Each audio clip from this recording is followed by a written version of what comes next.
Good morning and welcome to our third session and probably there will be 2 sessions today. पहले session में हम अभी जो कल हम कंटिन्यू कर रहे थे, यानी कल हमने CPR को थोड़ा सा पढ़ा था, तो आज कुछ उसको रिवीजन करेंगे क्योंकि कई लोग नहीं थे कल, और उसको करने के बाद आज थोड़ा सा प्रैक्टिस करेंगे, फिर कंटिन्यू करेंगे. आज हम बेसिकली रिकवरी पोजीशन क्या होती है इस पर डिस्कस करेंगे, इसकी प्रैक्टिस भी करेंगे. आज मोस्टली जो काम करेंगे हम या चोकिंग, कुछ गले में फंस जाए उसको कैसे निकालेंगे, इसको स्टडी करेंगे. इसके अलावा ब्लीडिंग के बारे में थोड़ा जानेंगे और बर्न्स के बारे में जानेंगे. ये आज 3-4 टॉपिक हम कवर करेंगे और इसको होपफुली शायद अभी एक सेशन हो रहा है 1 घंटे का, 1 घंटा और सेशन लगेगा. ओके, ज़रूरत पड़ी तो उसके बाद एक सेशन और बढ़ाएंगे हम. ओके, तो जो ब्रेक देंगे थोड़ा सा बढ़ा देंगे ताकि आप लोग कुछ खा पी भी लिए आधा घंटा, ताकि कंटिन्यू कर सकें. सो लेट्स स्टार्ट है. ये आज हमारा टॉपिक, ये कल का टॉपिक है बेसिकली, तो इसको लेकिन आज हम फिर से रिपीट करेंगे. इसके अलावा एक हम आज वो भी स्टडी करेंगे. वो रेड कलर का बॉक्स दिख रहा है आपको, इसको क्या कहते हैं, AED है ना, इसके बारे में स्टडी करेंगे थोड़ा सा. ये तो कल हमने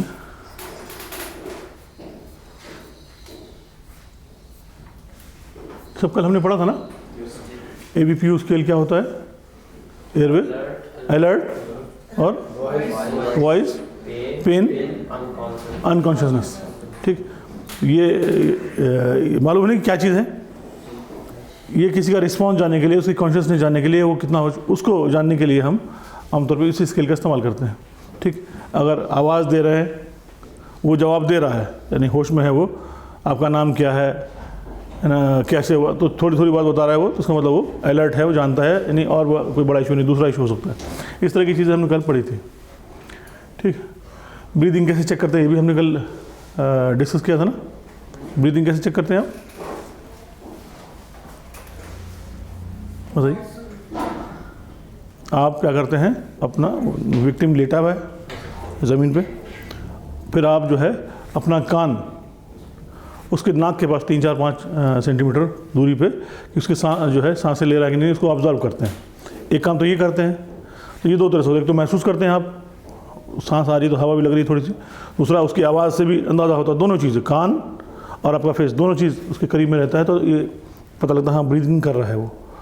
दूसरा आपका जो फेस होता है वो किस तरफ होता है, चेस्ट की तरफ होता है, ताकि आप उसकी चेस्ट जब सांस ले रहा है तो वो ऊपर नीचे हो रही है कि नहीं हो रही है, ये भी ऑब्जर्व कर सकते हैं. तो टो की तरफ आपका पूरा नज़र होती है और उसको देखते रहते हैं. सुन भी रहे हैं, महसूस भी कर रहे हैं और देख भी रहे हैं. इससे कन्फर्म हो जाएगा कि हाँ वो सांस ले रहा है. अगर ले रहा है तो ठीक, नहीं तो फिर अगला स्टेप है ना. तो फिर अगर ऐसा कुछ नहीं आपको नज़र आया तो आपको क्या करना है, फिर बिना कुछ और इंतज़ार किए पल्स चेक किए. पल्स को कैसे चेक करते हैं भी कल बताया था हमने. पल्स कैसे चेक करते हैं, यहाँ पे जो इसको क्या कहते हैं, कल बताया था किसी ने, एप्पल, एडम्स एप्पल कहते थे. वो फंस गए यहाँ पे आकर, एप्पल. बहरहाल वो वहाँ से आप किधर लेके जाते हैं, ये जो मसल्स होती हैं गले की, इसके बीच का हिस्सा जिसमें नस होती है, तो ये भी ये तेज़ धड़कती है थोड़ी सी, इससे फ़ौरन आपको अंदाज़ा हो जाता है. तो इधर से इधर लेके जाएंगे, आपको समझ में आ जाएगा. कल मैंने बोला भी था प्रैक्टिस करने के लिए. तो ब्रीदिंग, लेकिन अगर आपको कुछ, या अगर और भी कई जगह हैं जहाँ से आप पल्स को चेक कर सकते हैं, लेकिन इसमें बहुत ज़्यादा टाइम वेस्ट नहीं करना है. 8-10 सेकंड में आपको अंदाज़ा हो जाएगा कितने क्या बोलते हैं सांस लेता है आमतौर पे आदमी 1 मिनट के अंदर 12 to 20 टाइम्स वो ब्रीथ करता है. तो अगर आप 10 सेकंड में 2 से 3 बार वो सांस ले रहा है, इट सीम्स ओके कि हाँ वो सांस आ रही है उसकी. ठीक, अगर नहीं है तो आप या ऑब्जर्व नहीं कर पा रहे, आपको समझ में नहीं आ रहा है, तब भी आप अपना टाइम वेस्ट नहीं करेंगे. आप फ़ौरन क्या स्टार्ट करेंगे, CPR. ठीक, CPR का क्या तरीका है, किस रेट से आप करते हैं, 30 टाइम्स पुश. पुश कैसे करते हैं, ये आपका हाथ है, ये है चाहिए दोनों, इसको आप लॉक कर दे रहे हैं ऐसे करके, ऐसे लॉक. हाथ आप भी करिए तो आपको समझ में आएगा ना, है ना. ये पूरा ये हो चाहे कोई भी हाथ, उसको ऐसे ले गया, ऐसे कर दिया, लॉक हो गया. ठीक, अब ये जो हिस्सा है, इससे आपको चेस्ट कहाँ पर, दोनों के बीच में, ये जहाँ पे आपकी ये हड्डी होती है उससे थोड़ा सा ऊपर, यहाँ ये हार्ट की पोजीशन होती है, तो आप उसके ऊपर ये वाला हिस्सा रखेंगे और फिर पुश करेंगे। हाथ स्ट्रेट होना चाहिए, बॉडी आपकी पूरी उसके, ये चेस्ट है, आदमी उसके ऊपर लीन कर रहा है पूरा, और उसको हार्ट जो पोजीशन होता है उसके ऊपर रखकर लॉक करके उसके बाद फिर ये कितना गहरा, हाँ 1.5 से 2 इंच के बीच में, क्योंकि हार्ट की पोजीशन जो है आज हम वीडियो दिखाएंगे तो आपको अंदाज़ा हो जाएगा उससे कि उतना आपको करना है। अगर ऊपर करेंगे और हार्ट पंप नहीं हो रहा तो कुछ फ़ायदा नहीं। और क्या बोलते हैं, बहुत तेज़ भी नहीं करना है और बहुत स्लो भी नहीं करना है। रेट क्या है, कितने सेकंड में कितना, आइए 30 पुश 2 ब्रेथ, और 1 मिनट के अंदर तकरीबन 100 से 120 टाइम्स आपको, यानी ये एक एवरेज है, 100 से 120 बार पुश करना है, यानी 1 सेकंड में तकरीबन 2 पुश के आसपास, उससे थोड़ा कम हो जाए। इसके लिए हम आमतौर पे, जैसे मैंने आपको बोला था कि कोई अगर ऐप आप डाउनलोड कर लें इस तरह से, तो आपको ये आइडिया लग जाएगा। या अगर आपके मोबाइल में टाइमर है, उसमें अगर वॉइस है टिक टिक कर रहा है, तब भी आपको अंदाज़ा होगा कि 1 सेकंड के अंदर आपको 2 बार कर लेना है। वो बहुत सारे तरीके हैं, ऐप डाउनलोड करके रखेंगे तो आपके लिए ईजी भी रहेगा। कभी कभी आदमी कोई चीज़ भूल जाता है या रिकॉल करना हो तो, ठीक। इन सब से पहले हमको क्या करना था, हमको कॉल करना था, लोगों की हेल्प लेनी थी या कॉल करना था। एटलीस्ट कोई नहीं है तो आपने मोबाइल पे फ़ौरन उसमें वॉइस पे लगाकर, आपने स्पीकर पे लगाकर आपने फ़ौरन कॉल कर दिया। कहाँ पे कॉल करेंगे आप, EMS कल था ना, एम्बुलेंस कह लीजिए आप। अगर वो भी नहीं है तो, आपको याद नहीं आ रहा है तो पुलिस, कितना नंबर है उसका, 112, उस पर कॉल कर देंगे। आपको उसको क्लियर उसको बताएंगे कि क्या क्या हुआ है ना, क्या मतलब कंडीशन कहाँ है, लोकेशन बताएंगे। जो जो अब इन्फॉर्मेशन आपको मिली है वो आपको स्टे काम, घबराना नहीं है एकदम। घबराएंगे तो काम गड़बड़ हो जाएगा, तो दिमाग भी काम नहीं करेगा। हालांकि सिचुएशन बहुत नाजुक है, लेकिन फिर भी आपको अपना धैर्य नहीं छोड़ना है, आपको इन्फॉर्मेशन क्लियर देनी है। और ये सब अगर कोई है तो उसके थ्रू बता दीजिए, और नहीं है तो आप स्पीकर पे फ़ोन करके और अपना काम चालू रखिए, है ना, क्योंकि यहाँ सेकंड्स की बात है। आपने ऑब्जर्व कर रहे हैं, फ़ोन आप रखा हुआ है, बातचीत हो रही है और आप कर रहे हैं। कई बार वो लोग चूँकि आप ट्रेंड होते हैं, अक्सर वो इमरजेंसीज़ में रहते हैं, ये इमरजेंसी को डील करने की कैपेबिलिटी उनको ज़्यादा रहती है, तो कई बार वो लोग खुद गाइड भी कर देते हैं, है ना। ये सब चीज़ें एक साथ चल रही हैं, जैसी सिचुएशन है वैसे ही आपको एक्शन लेना है। ऐसा नहीं कि स्टेप 1 2 3 के बाद स्टेप 1 के 2 स्किप नहीं कर सकते आप। स्टेप्स बहुत सारे हैं, लेकिन सब एज पर द रिक्वायरमेंट ऊपर नीचे हो सकते हैं। ये चीज़ आपको ध्यान में रखनी है, ठीक। ब्रीदिंग आपने चेक कर लिया, ये भी हमने बताया था, एयरवे कैसे सही करेंगे आप। आपका ये जो फिंगर्स हैं 2, उससे इसको थोड़ा सा ऊपर करेंगे और साथ साथ आपका हाथ जो पाम है उसको फोरहेड पे हाथ लगा उसको थोड़ा दे देंगे। इससे यह है कि अगर कोई ऑब्स्ट्रक्शन होगा तो क्लियर हो जाएगा, और अगर अभी भी कोई ऑब्स्ट्रक्शन है और फिर भी सांस नहीं ले रहा तो आपको एक बार देखना है मुंह खोल के कि कुछ इसमें फंसा तो नहीं है अंदर गले में कुछ, तो अगर आप निकाल सकते तो निकाल देंगे, और नहीं है तो फिर आप फिर CPR स्टार्ट कर देंगे। तो CPR करने के लिए आपको मैंने कुछ बातें बताई, कल आप नहीं थे ना, समझ में आया मैंने क्या बोला है, कैसे करना है। हाँ, ये लॉक कर देना है। उसके बाद अच्छा, जब क्या बोलते हैं, माउथ टू माउथ आप उसको वेंटिलेट कर रहे हैं तो नॉर्मल सांस लेना है और फिर उसके अंदर डाल देना है, मुंह से मुंह पूरा सील कर देना, नाक बंद कर लेना है उसकी, अपनी नहीं, जो विक्टिम है उसकी नाक बंद कर देना है और मुंह से मुंह पूरा लगाकर आपको, इन सब में आपको हाइजीन का भी ख्याल करना है। इसके लिए मैं कल बताया था, ये पॉलीथीन है, कुछ भी इस तरह की चीज़ मिल जाए आपको उसको लीजिए फ़ौरन। ये हर जगह अवेलेबल है इस वक्त तो, ना, गाड़ी में भी होती है। उसको लिया आपने, बीच में से हिस्सा थोड़ा सा क्लियर किया ताकि उससे आप सांस ले सकें, उसको पूरा मुंह पे सील कर दीजिए। उसके बाद फिर ये काम करिए, ठीक। अगर आपको फिर भी कुछ वजह लगता है, घबराहट हो रही है, तो मत करिए, ऐसे कोशिश करिए कि हो ऐसे ही, मतलब चूँकि जान बचाने वाली कहानी है, इसमें थोड़ी सी अगर आगे पीछे कहानी भी हो जाती है तो इतना बड़ा इशू नहीं है। सिवाय इसके कि आपको ये मालूम है कि अगला आदमी कोई इन्फेक्टेड ना हो, तो इसीलिए आप ये सील वगैरह सब लगाते हैं ताकि आप डायरेक्टली उससे टच ना करें कोई भी पार्ट ऑफ बॉडी आपका। तो उसके बाद जब आप कर रहे हैं तो उसका राइज एंड फॉल देखिए चेस्ट का। अगर नहीं हो रहा है, अगर ये आपकी हिम्मत नहीं पड़ रही, तो आप खाली CPR दीजिए। CPR का फिर अगेन 30:2, 30 पुश 2 ब्रेथ, है ना, 32 के हिसाब से, क्योंकि ये ठीक ठाक मेहनत वाली एक्सरसाइज है। तो कोशिश करिए कि आसपास अगर कोई है तो उसकी भी हेल्प लीजिए और उसको साथ साथ इंक्लूड कर लीजिए कि आप देखते रहिए मैं कैसे कर रहा हूँ, बताते भी रहिए, उसको करते भी रहिए, ताकि थोड़ी देर के बाद फिर आप उसको वो काम करने के लिए दे दें। आपको रेस्ट मिल जाएगा। आप क्योंकि आपको नहीं मालूम कि मेडिकल सर्विस कितनी देर में आ रही है, अच्छी बात है, आ गई तो उसने टेक ओवर कर लिया, लेकिन उसको थोड़ा टाइम भी लग गया, तो आपकी हालत ख़राब ना हो या वो आदमी को बचाना है, तो आपको कंटिन्यू करना है जब तक मेडिकल सर्विस नहीं आ रही है। इस केस में आपको दूसरों की हेल्प लेना चाहिए और उसको फ़ौरन सिखाना भी चाहिए, ठीक। और ये कोई ऐसी एक्सरसाइज नहीं है जिसके लिए बहुत ज़्यादा टाइम लगता हो सीखने में, एक बार प्रैक्टिस में देखकर आप फ़ौरन कर डालेंगे।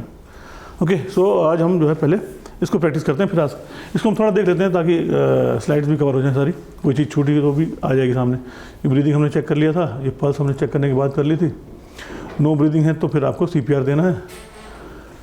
ओके, सडन कार्डियक, ये भी कल हमने डिस्कस किया था कि ये जो कार्डियक अरेस्ट है और हार्ट अटैक दोनों में क्या डिफरेंस है, ठीक है ना।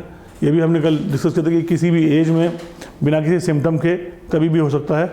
ऐसा नहीं कि बूढ़े लोगों को होता है या जिसको कोलेस्ट्रॉल होगा उसी को होगा, कुछ भी, ठीक है ना। ओके, हाँ, ये क्या हमने पढ़ा था, हार्ट अटैक में और कार्डियक अरेस्ट में क्या डिफरेंस है। हार्ट अटैक किसी का में क्या होता है, नहीं ये हार्ट अटैक नहीं, ठीक, ये हार्ट अटैक है। नसें कौन सी, ये वाली जो दिख रही है आपको, ये ब्लॉक हो जाती है इसकी वजह से, जी, ठीक। Blocking coronary artery, person usually conscious, इसमें दर्द बहुत ज़्यादा होता है ना, आपको अंदाजा होता है कि हार्ट अटैक हुआ है। कार्डियक अरेस्ट में कुछ भी नहीं, अचानक हो गया और हार्ट ने काम करना बंद कर दिया, ठीक। ये भी हम कल सब देख चुके हैं। How to do chest compression, ये भी हमने कल किया था। नील बिसाइड देम, यानी जो विक्टिम है, जो आदमी बेहोश है, उसके साइड में, इस साइड से उस साइड, किसी भी साइड में आप अपनी कंफर्ट के हिसाब से। Place the heel of one hand on the top of the another, जो हमने बताया आपको। Lock your elbows, aim for the middle of the chest, है ना, on the sternum between the nipples. Push hard for and fast, try for 100 pushes per minute. Take turn with another person when tired, जैसे ये आपने call भी किया, ठीक। Okay, उसके बाद ये तो हमने कल अभी बताया आपको, ठीक। At least 2 inches in depth, should be train, कौन करेगा, जो ट्रेंड होगा आदमी। New in late 20s, 30 compression in 2 breath for everyone, ठीक। ये भी हमने सब प्रैक्टिस भी कर लिया। एयरवे ऑब्स्ट्रक्शन, नॉर्मली अगर इस तरह से है तो ये ओपन है, यानी आप नाक या मुंह से सांस ले रहे हैं, पूरा आपके विंड पाइप के थ्रू, ट्रैके के थ्रू चले आ रहा है, ठीक। अगर अच्छा, ये क्या कंडीशन है, कभी भी आदमी बेहोश होता है ना, तो उसकी मसल्स तो बहुत रिलैक्स होती हैं अंदर, क्योंकि उसको तो होश है नहीं। अभी जब एक्टिव है तो आपको सारी मसल्स या हर चीज़ एक्टिवली काम कर रही हैं। अनकॉन्शियस में यही सबसे बड़ा मसला है कि चीज़ें काम नहीं कर रही, तो जो नॉर्मल बॉडी फंक्शन है उसमें वो ढीला हो जाता है, तो कई बार ज़बान जो है ना वो आपके उस विंड पाइप पे आकर अटक जाती है, तो अब चोक हो गया उसी तरह से, ऐसा भी होता है ना। इस कंडीशन में जैसे ये आपकी टंग है, ये आकर एयरवे में ही आपकी ब्लॉक हो गई, है ना, या फिर कुछ फंस गया। तो इस चीज़ के लिए आप नॉर्मली क्या करते हैं, जो मैंने बताया था, ठीक, एयरवे क्लियर करते हैं, ठीक। Check for airways, breathing and then circulation, ठीक। डेंजर से रिमूव करिए, तो हम पहले डॉक्टर ABC पढ़ा था। डॉक्टर ABC पढ़ा, याद है कि नहीं, डॉक्टर ABC क्या था, डेंजर, रिस्पॉन्स, सर्कुलेशन। फिर कल हमने क्या पढ़ा था, AVPU, alert, voice, pain, unconsciousness, okay. ये तो हमने इसको कर लिया। Person's respiratory rate is number of breath you take per minute. The normal respiration rate for an adult is 12 to 20 breath per minute. Respiration rate under 12 और 20, इसको जो और अगर छोटा है तो, अगर ऐसा ज़्यादा है या कम है तो इसका मतलब आपकी ब्रीदिंग सही नहीं है, ओके। कैजुअलिटी मैनेजमेंट में आपका पहला एयरवे मैंने चेक कर लिया, ठीक। उसके बाद क्या था, सॉरी एयरवे हो गया, ये मालूम है ना, इसको प्रैक्टिस लिख लीजिए पॉइंट, क्योंकि प्रैक्टिस करने टाइम पे ये चीज़ भूले नहीं, ये हम सबको प्रैक्टिस करना है ये चीज़, ठीक। अभी हम करेंगे तो ऐसा ना हो कि हम ये स्लाइड मिस कर गए, तो आप लोग लिख लेंगे कि हाँ हमने ये डिस्कस किया था कि प्रैक्टिकल करेंगे इसका। तो चिन पे आपने हाथ रखा और फोरहेड पे करके इसको थोड़ा सा टिल्ट कर दिया, इससे क्या होगा, ये एयरवे जो टंग वगैरह कहीं फंसी हुई है तो वो क्लियर हो जाएगी, ठीक। टिल्ट हेड, ब्रीदिंग, ठीक, ओके।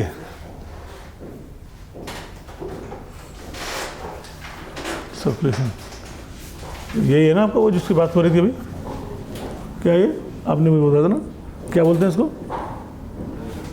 सेब खाते हैं हम, एडम सेंटर। यहाँ से ये मसल्स हैं आपकी, यहाँ से आप स्लाइड करेंगे इस मसल के बीच में, ये आपकी है ना,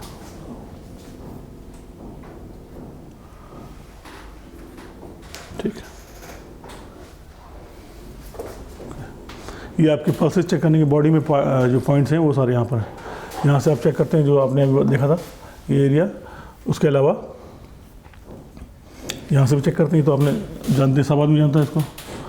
उसके बाद यहाँ से भी, यहाँ पर भी नस चलती है, उसको भी देखते हैं आप, या फिर ये जहाँ पर यहाँ जो नस पूरी जा रही है इसे भी आप पल्स चेक कर सकते हैं, ठीक। फीमर मालूम किसे कहते हैं आप, ये आपकी यहाँ से लेकर यहाँ तक जो मेन हड्डी, इस पर सारा वजन रहता है आपका, उसे ही फीमर कहते हैं। ये की बॉडी की सबसे बड़ी हड्डी यही होती है ना। आपकी हाइट भी इसी से पता लगी की जाती है, जब आदमी मर जाता है खाली हड्डी मिलती है। या पुराने ज़माने में कोई आदमी 100, 200, 500, 1000, 5000 साल पहले कोई मरा है, उसकी हाइट आदमी कैसे पता चलती है, इसी हड्डी मिलती है उससे, उसी से आप कैलकुलेट करते हैं, ठीक। उसके बाद रेट्स एंड वॉल्यूम्स, हार्ट, बच्चों की क्या बोलते हैं हार्ट बीट पल्सेस हैं, और ये ब्रीदिंग का ये रेट है। ये एडल्ट 10 से 20 के बीच में, चाइल्ड 20 to 30, इन्फेंट, ये बच्चे इतनी तेज़ सांस लेते हैं, ठीक। ब्लड वॉल्यूम खैर इसकी ज़रूरत नहीं आपको है।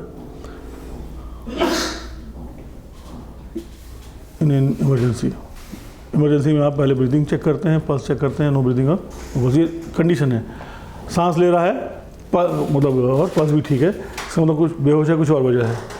ब्रीदिंग नहीं हो रही है, पल्स ओके है, ये भी कंडीशन हो सकती है। ब्रीदिंग भी नहीं हो रही है और पल्स भी नहीं चल रही है, ये सब अलग अलग जो है ना सीरियसनेस की यानी सीवियरिटी की कंडीशन है। टॉप टू टो सर्वे, यहाँ से आप देखना शुरू कर रहे हैं। अनकॉन्शियस कंडीशन में जब आपको मालूम नहीं है, वो बेहोश पड़ा हुआ है उस वक्त, क्योंकि आपको तो कुछ आइडिया नहीं है, आप रिस्पॉन्स भी नहीं कर रहा है, तब आप पूरा सर्वे करते हैं कि क्या वजह क्या है।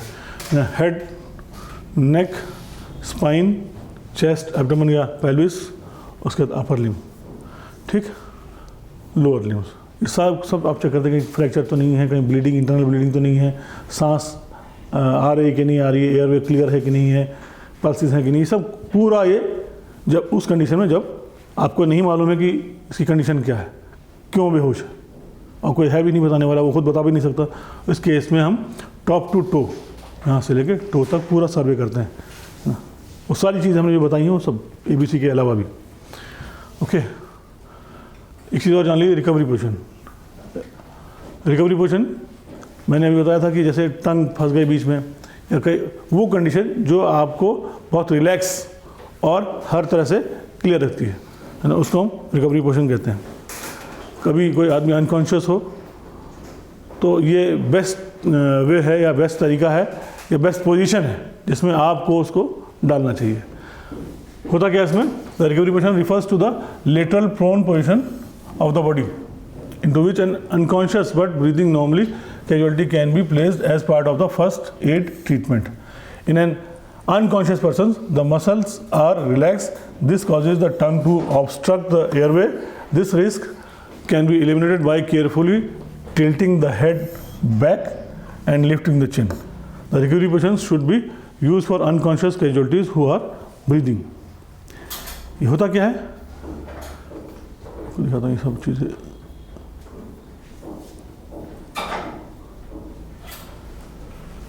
ये कोई भी पोजीशन है, लेटा वेटा है आदमी, तो पहले आप क्या करेंगे, ये जो आपका लेफ्ट हैंड है इसको यहाँ पे लेके आया, सीधा किया, और उसको जो नॉर्मल ज़बरदस्ती नहीं करिए, जिस पोजीशन पे कभी आपने उसका हाथ ऐसे जा रहा है तो आप ऐसे खींच रहे हैं, तो लेटा है आपने उसको पहले ये किया, ठीक।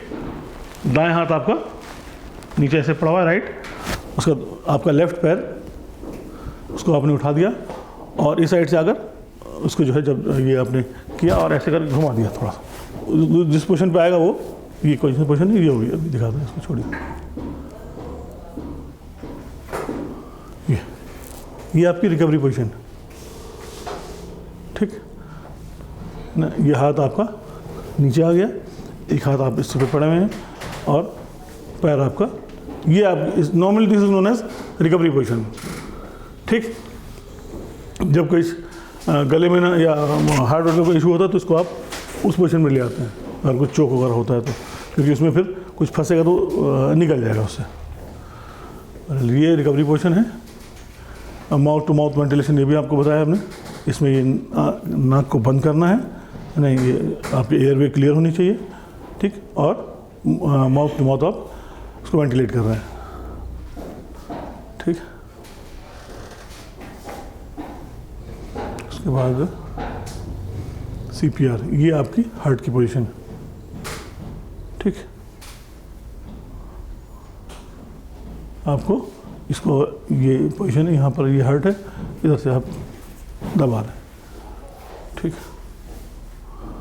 Okay, what is CPR? C का मतलब क्या होता है? कार्डियो। कार्डियो का मतलब हार्ट से जुड़ा हुआ, कार्डियोलॉजिस्ट है ना, कार्डियोग्राम, जितने भी इस तरह के हैं हार्ट से जुड़े हुए हैं। पल्मोनरी मतलब लंग्स, हार्ट एक, लंग्स दूसरी चीज़, और रिसक्टेशन मतलब टू रिवाइव, उसको दोबारा से चालू कर देना, ठीक। तो cardiopulmonary resuscitation is the technique used in medical emergency in case of heart attack और cardiac arrest. It is the activity of mouth to mouth resuscitation and chest compression given to the person whose breathing and heartbeat has stopped. It can be a life change. Yeah. How to do CPR? Turn the casualty on his back, लेटा दिया, on a hard surface if not already. Kneel next to the casualty beside his upper arm. मानी ये arm है, इससे थोड़ा सा side में नहीं खड़े हो गए आप. Place the heel of your hand on the center of the person's chest. Place the heel of the other hand on the top of your hand. Lock your fingers of both the hands together. Do not apply pressure to the person's rib. है ना, मकसद आपको heart को beat करना है, ribs पे focus नहीं करना है. Nor should you press the upper part of the stomach. है ना, ये सब होता है जब आपको, जब प्रैक्टिकल नहीं करते ना, तो ये सब चीज़ें चूँकि आपने सुना है और बारीकी नहीं मालूम, तो आप जो है आपको नहीं मालूम, यहाँ दबाने लग गए है ना, कोई इधर दबाने लग गया, कोई इधर दबाने लग गया. चूँकि आपको एकदम क्लियर पोजीशन नहीं मालूम है तो आप अंदाज़ा कर रहे हैं, चूँकि आपने सिर्फ देखा है. जैसे होता है मैकेनिक होता है क्वालिफाइड पर्सन. मैकेनिक क्या होता है, वो उस्ताद से सीखता है बचपन से, जो खाली कॉपी करता है वो, कि उस्ताद जी ऐसे करते थे हम वैसे करेंगे. जो पढ़ा लिखा आदमी होता है वो उसको मैनुअल पढ़ता है, कंपनी ने जिसने बनाया है उसको स्टडी करता है, उसके हिसाब से फिर चीज़ों को ठीक करता है. ये थोड़ा सा कंप्यूटेंट और क्या बोलते हैं कॉपियर में फ़र्क होता है. Okay, make sure your shoulders are directly above the person chest. आप एकदम मतलब जो आदमी उसके ऊपर हैं आप, without outstretch arms, with outstretch arm यानी एकदम सीधा है, मुड़ा हुआ नहीं, एल्बो मुड़ा ना हो आपके.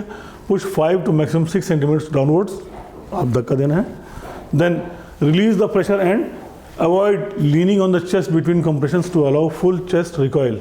आपने एक बार जब किया, ये नहीं कि उसी पे किए जा रहे हैं, उसको उठने का मौका नहीं दे रहे हैं, हार्ट को पंप करने का मौका ही नहीं दे रहे हैं.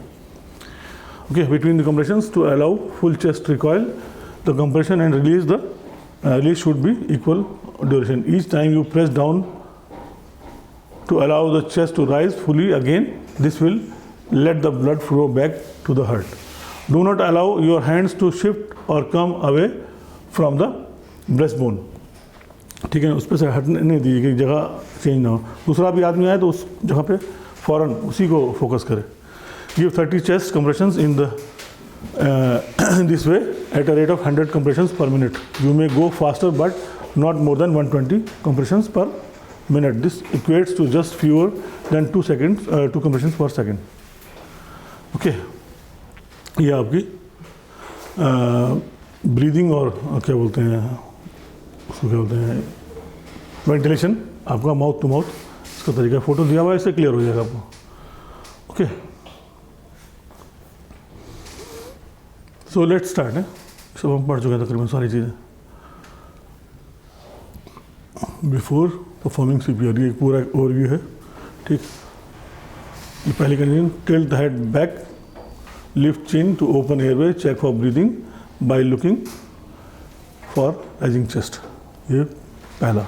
सेकंड आपका है, give 2 full breath, if no breathing is detected pinch nose shut and seal the lips tight around the victim's mouth. Third, find hand position, heart position sorry, है ना, यहाँ पर सही जगह पर। उसके बाद begin CPR cycle, 1 cycle equals to 30 chest compressions about 1.5 to 2 inches deep and 2 breath. ठीक, चलिए ये हमने कल तक का दोबारा से पूरा एक रिवीजन कर लिया। मान लिया ये बेहोश है, कोई भी आप चलते फिरते आपने या घर में या कहीं पे भी ऑफिस में, है ना, अनकॉन्शियस कंडीशन में है मान लिया, है ना, हम उस वक्त कंडीशन को ले रहे हैं, अगर सांस ले रहे हैं सब कुछ है तो दिक्कत नहीं है। लेकिन अगर वो आदमी बेहोश है और सारी चीज़ें आपने पढ़ी हैं, इलेक्ट्रिकल शॉक लगा है तो मेन स्विच ऑफ करिए, इस एरिया में आसपास किसी को नहीं आने दीजिए जब तक कि वो सब क्लियर ना हो जाए। उसके बाद डेंजर्स वगैरह जितने भी क्लियर हो जाए। उसके बाद आर का क्या था, DR, पहले डॉक्टर AB, डेंजर तो D हो गया, रिस्पॉन्स चेक करना। अब इनका रिस्पॉन्स ही हमको चेक करना है। ठीक, रिस्पॉन्स में आप बातें करते हैं, 2-3 तरीके बताए थे ना हमने। हेलो, अभी हमको क्या करना है, इनकी एयरवे चेक करनी है। पहले क्या करना है, वेंटिलेटर आपको भी जो है फौरन उसके पास में, ठीक, इधर। अब यहाँ पर आपको पहले चेक करना है कि रिस्पॉन्स ब्रीदिंग है कि नहीं। तो उसके लिए आपको अपना कान नाक पे लगाना है, नाक के पास थोड़ी दूरी पे, और उसके बाद फिर महसूस भी करना है कि वो सांस आ रही कि नहीं आ रही है, और सुनना भी है और देखना भी है। तो ये जो चेस्ट ऊपर नीचे, अगर सांस आ रही होगी तो ऊपर नीचे हो रहा होगा हल्का हल्का सा, ये आप ऑब्जर्व करेंगे। ठीक, कैसे, ऐसे ये आपने यहाँ लगाया है और यहाँ से करके,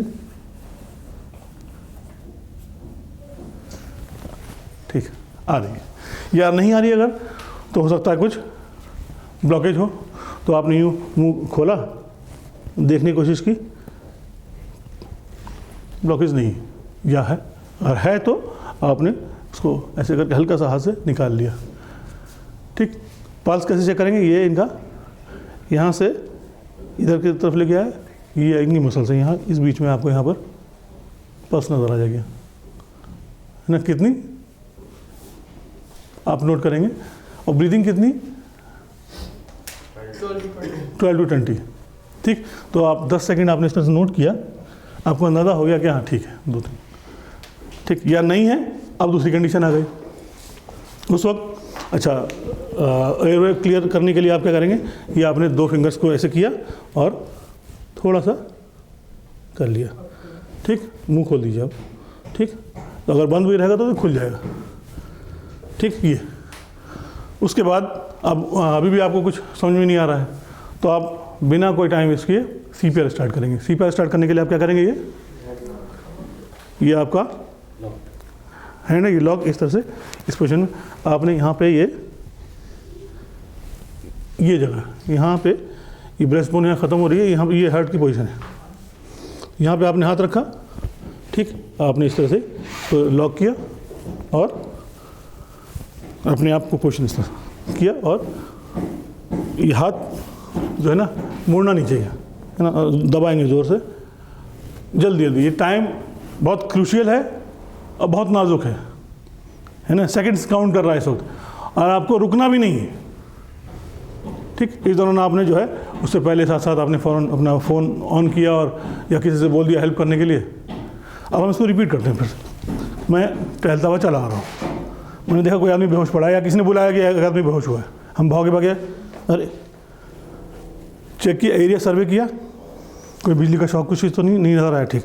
आप फ़ौरन जो है आप आए और आप जो है यहाँ से बगल में खड़े होकर आपने वो सारी चीज़ जो सर्वे करना है, आपने सांस, हेलो हेलो हेलो, आवाज़ नहीं सुनाई दे रहा कुछ, आपने फ़ौरन जो है इसको चेक किया। उसके बाद टाइम वेस्ट किए बगैर आपने फ़ौरन CPR यहाँ से आपने फ़ौरन यूँ किया, ये पकड़कर यहाँ पर शुरू कर दिया 30 टाइम्स लगातार इस तरह से। उसके बाद फिर 2 बार सांस लिया, है ना। ओके, ये चीज़ हमको करना है, ये तो क्लियर है ना इसमें। अभी आप उठ जाइए, अभी इसको ले आइए, अभी इनकी जगह हम इनको ले आते हैं। ओके, वहाँ पे वो एक क्या बोलते हैं प्लास्टिक वो भी है ना, छेद में ले आइए, ये हमारी जेब में है, कुछ भी हमने से निकाल लिया, ये पॉलीथीन को लिया, इसमें हमने होल कर दिया, ठीक। मुंह कवर होना चाहिए, नाक बंद होनी चाहिए। ओके भाई साहब, अब आपको देखते रहना है, करना है इसके बाद से। फिर इसमें आपने एयरवे ये कर दिया, ब्लॉकिंग चेक कर ली। उसके बाद जब सांस नहीं आ रही, आपने क्या किया, पहले यहाँ से ये पोजीशन है, यहाँ पर आप लॉक करके इसके ऊपर करीब आ गए और समझ रहे, आवाज़ आ रही ना। ये आवाज़ वैसे सिर्फ सिखाने के लिए है, आती नहीं है, तो आपको सिर्फ काउंट करने के लिए तो क्या करना है आपको,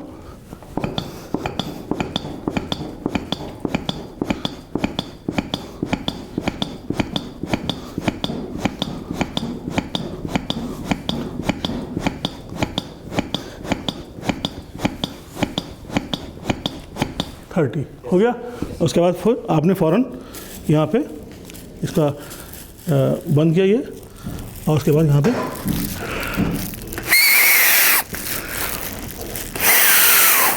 कुछ उठा हल्का सा, यही आप 2 बार सांस लिया। उसके बाद फिर फ़ौरन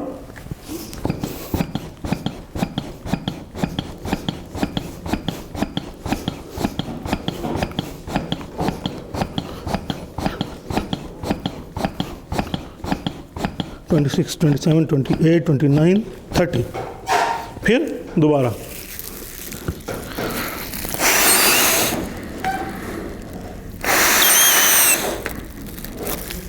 और फिर ये कंटिन्यूसली इसको करते रहना है ना, यही CPR। अब आप लोग प्रैक्टिस करिए, ठीक। हाँ, अभी आपने फिर वापस कर दिया इसको, टिल्ट रहे हैं, हाँ ठीक। ये नहीं, इसको नीचे रहने दिए। आप पल्स चेक किया आपने, हाथ लगा के देखो, हाँ ये एरिया है, ठीक। अच्छा जी, अभी ये नहीं करिए, आप पहले स्टार्ट करिए CPR फ़ौरन।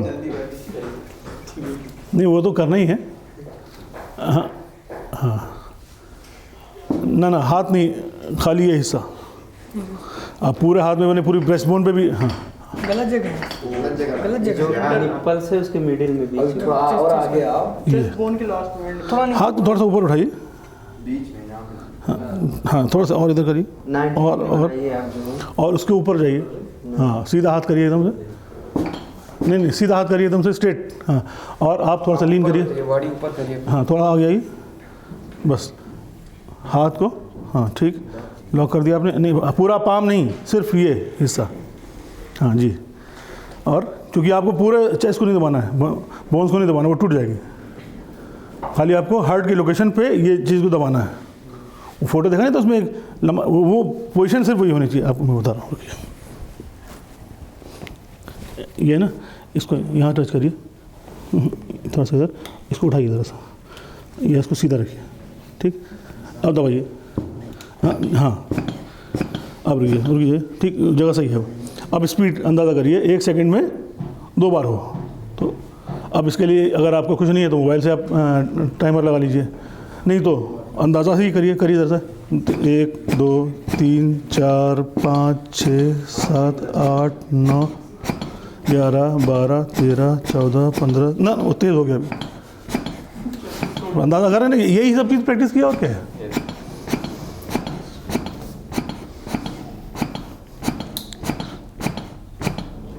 थर्टी हो गया। अब आपको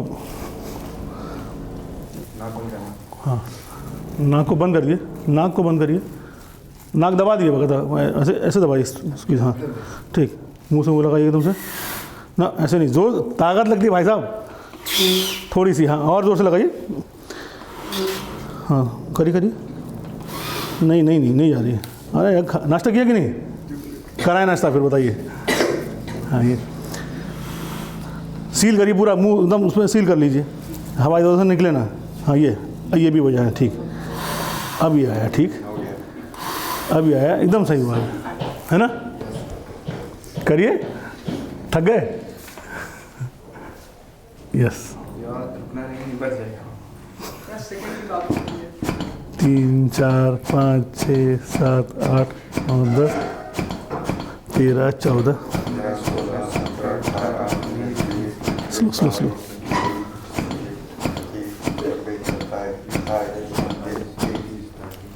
फिर टिल्ट करिए, यस अभी सांस आएगी ठीक से, अभी सही हुआ, सही, गुड, तालियां भाई, ताली में क्या कंजूसी कर रहे हैं, आइए सब। अच्छा आपको कल कर लिया, वेलकम वंस अगेन। अभी हम लोग जो है CPR हमने पूरा स्टडी किया, प्रैक्टिस भी किया, बहुत सारे कन्फ्यूजन आपको क्लियर भी हुए होंगे, बहुत सारी चीज़ें आपको जानने को मिली होंगी, और कुछ प्रैक्टिस किया है।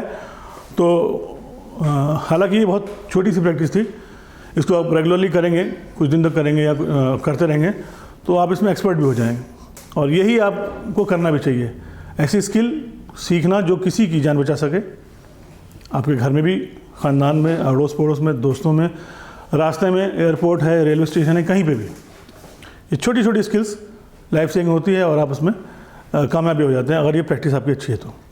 इसके अलावा जैसे हार्ट बीट रुक गई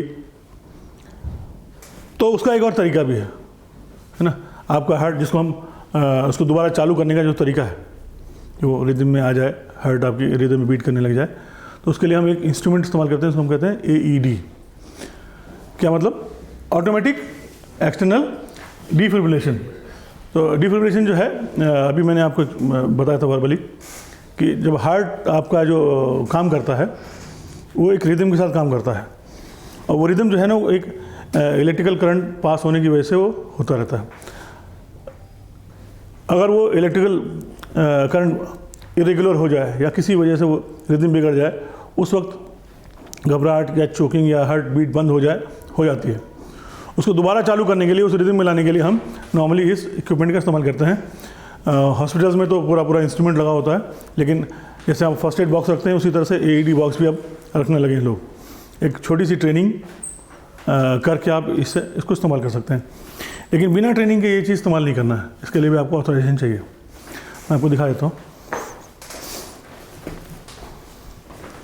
ये बॉक्स है ना, इस तरह के बॉक्स को ही हम भी देखेंगे।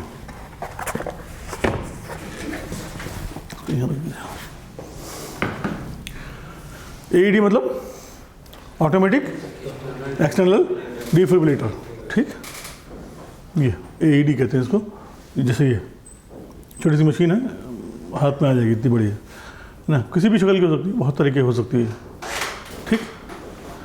Open and follow the instruction, ये AED मतलब ऑटोमेटिक है नहीं, तो हर चीज़ की ऑटोमेटिक होती है, यानी आपने आप ही ये काम करना शुरू करेंगे, आप खाली उसकी इंस्ट्रक्शन को फॉलो करते जाइए, ठीक। टर्न ऑन AED, मैं आपको AED दिखा देता हूँ। देखिए ये बॉक्स है, नॉर्मली छोड़ दी, यानी इस तरह का बॉक्स यानी कैरी केस है पूरा, इसके अंदर चेन लगी हुई है आप, ठीक। ये फिलिप्स का है, और भी कंपनीज के आते हैं, इसको पकड़, इसको जब खोलेंगे आप, ये आपका इंस्ट्रूमेंट है ना। इसको जैसे आप, ये कब है, जब आदमी का हार्ट बीट करना बंद कर गया, आपने CPR भी कर रहे हैं साथ साथ, इस दोनों सब काम साथ में होने हैं। ठीक, तो उस वक्त आप क्या करते हैं, इसको लेके आते हैं, फ़ौरन वहाँ पे रखा। जैसे आप कॉल करते हैं ना कि कोई इमरजेंसी है, तो आप पुलिस उसको एम्बुलेंस कॉल करिए। साथ साथ अगर आपको कंफर्म हो गया कि AED की ज़रूरत पड़ेगी, आदमी की हार्ट बीट रुकी हुई है, तो ये भी कहते हैं भैया वहाँ पर रखा है, उसको लेते आइए। जैसे फर्स्ट एड बॉक्स लेके आइए, उसी से AED बॉक्स लेके आइए, तो वो भी साथ में आपको रखा है। जो एक्सपर्ट होता है वो जानता है इन चीज़ों को, या जो ट्रेन होता है वो उसको मालूम है कि कैसे किया जाएगा, तो वो बॉक्स साथ में लगा लेगा कि ज़रूरत पड़ेगी तो उसको इस्तेमाल करेंगे। ये बॉक्स है आपका, आप लेके आए, अपनी खोलाइए, बाहर निकल गया। ठीक, उसके बाद आपको यहाँ पर ये स्टार्ट कर दीजिए। इसकी हालांकि बैटरी इसमें नहीं है, देखिए बैटरी निकाली आपने, उसको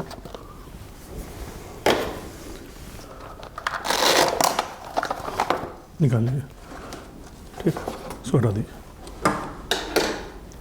कहीं रख दीजिएगा। ओके, अभी जाइए नहीं। ठीक, ये बॉक्स बैटरी आपने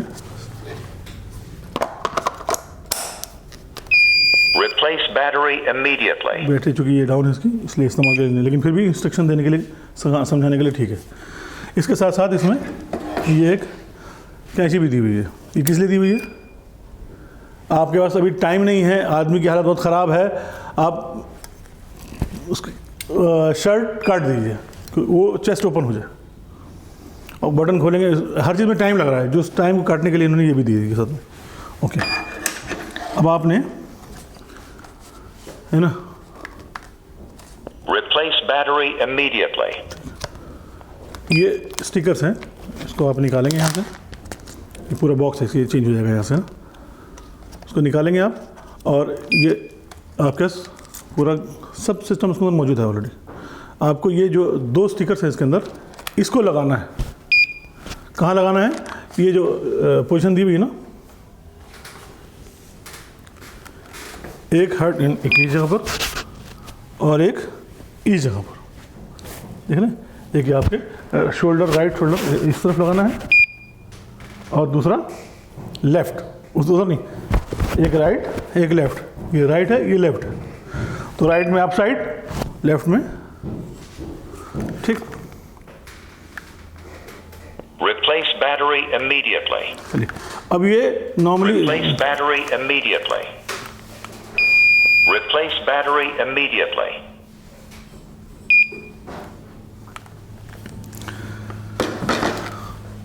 अब ये क्या करे, जब जैसे आपने स्टार्ट किया, जो कि इसकी बैटरी ख़राब हो स्टार्ट,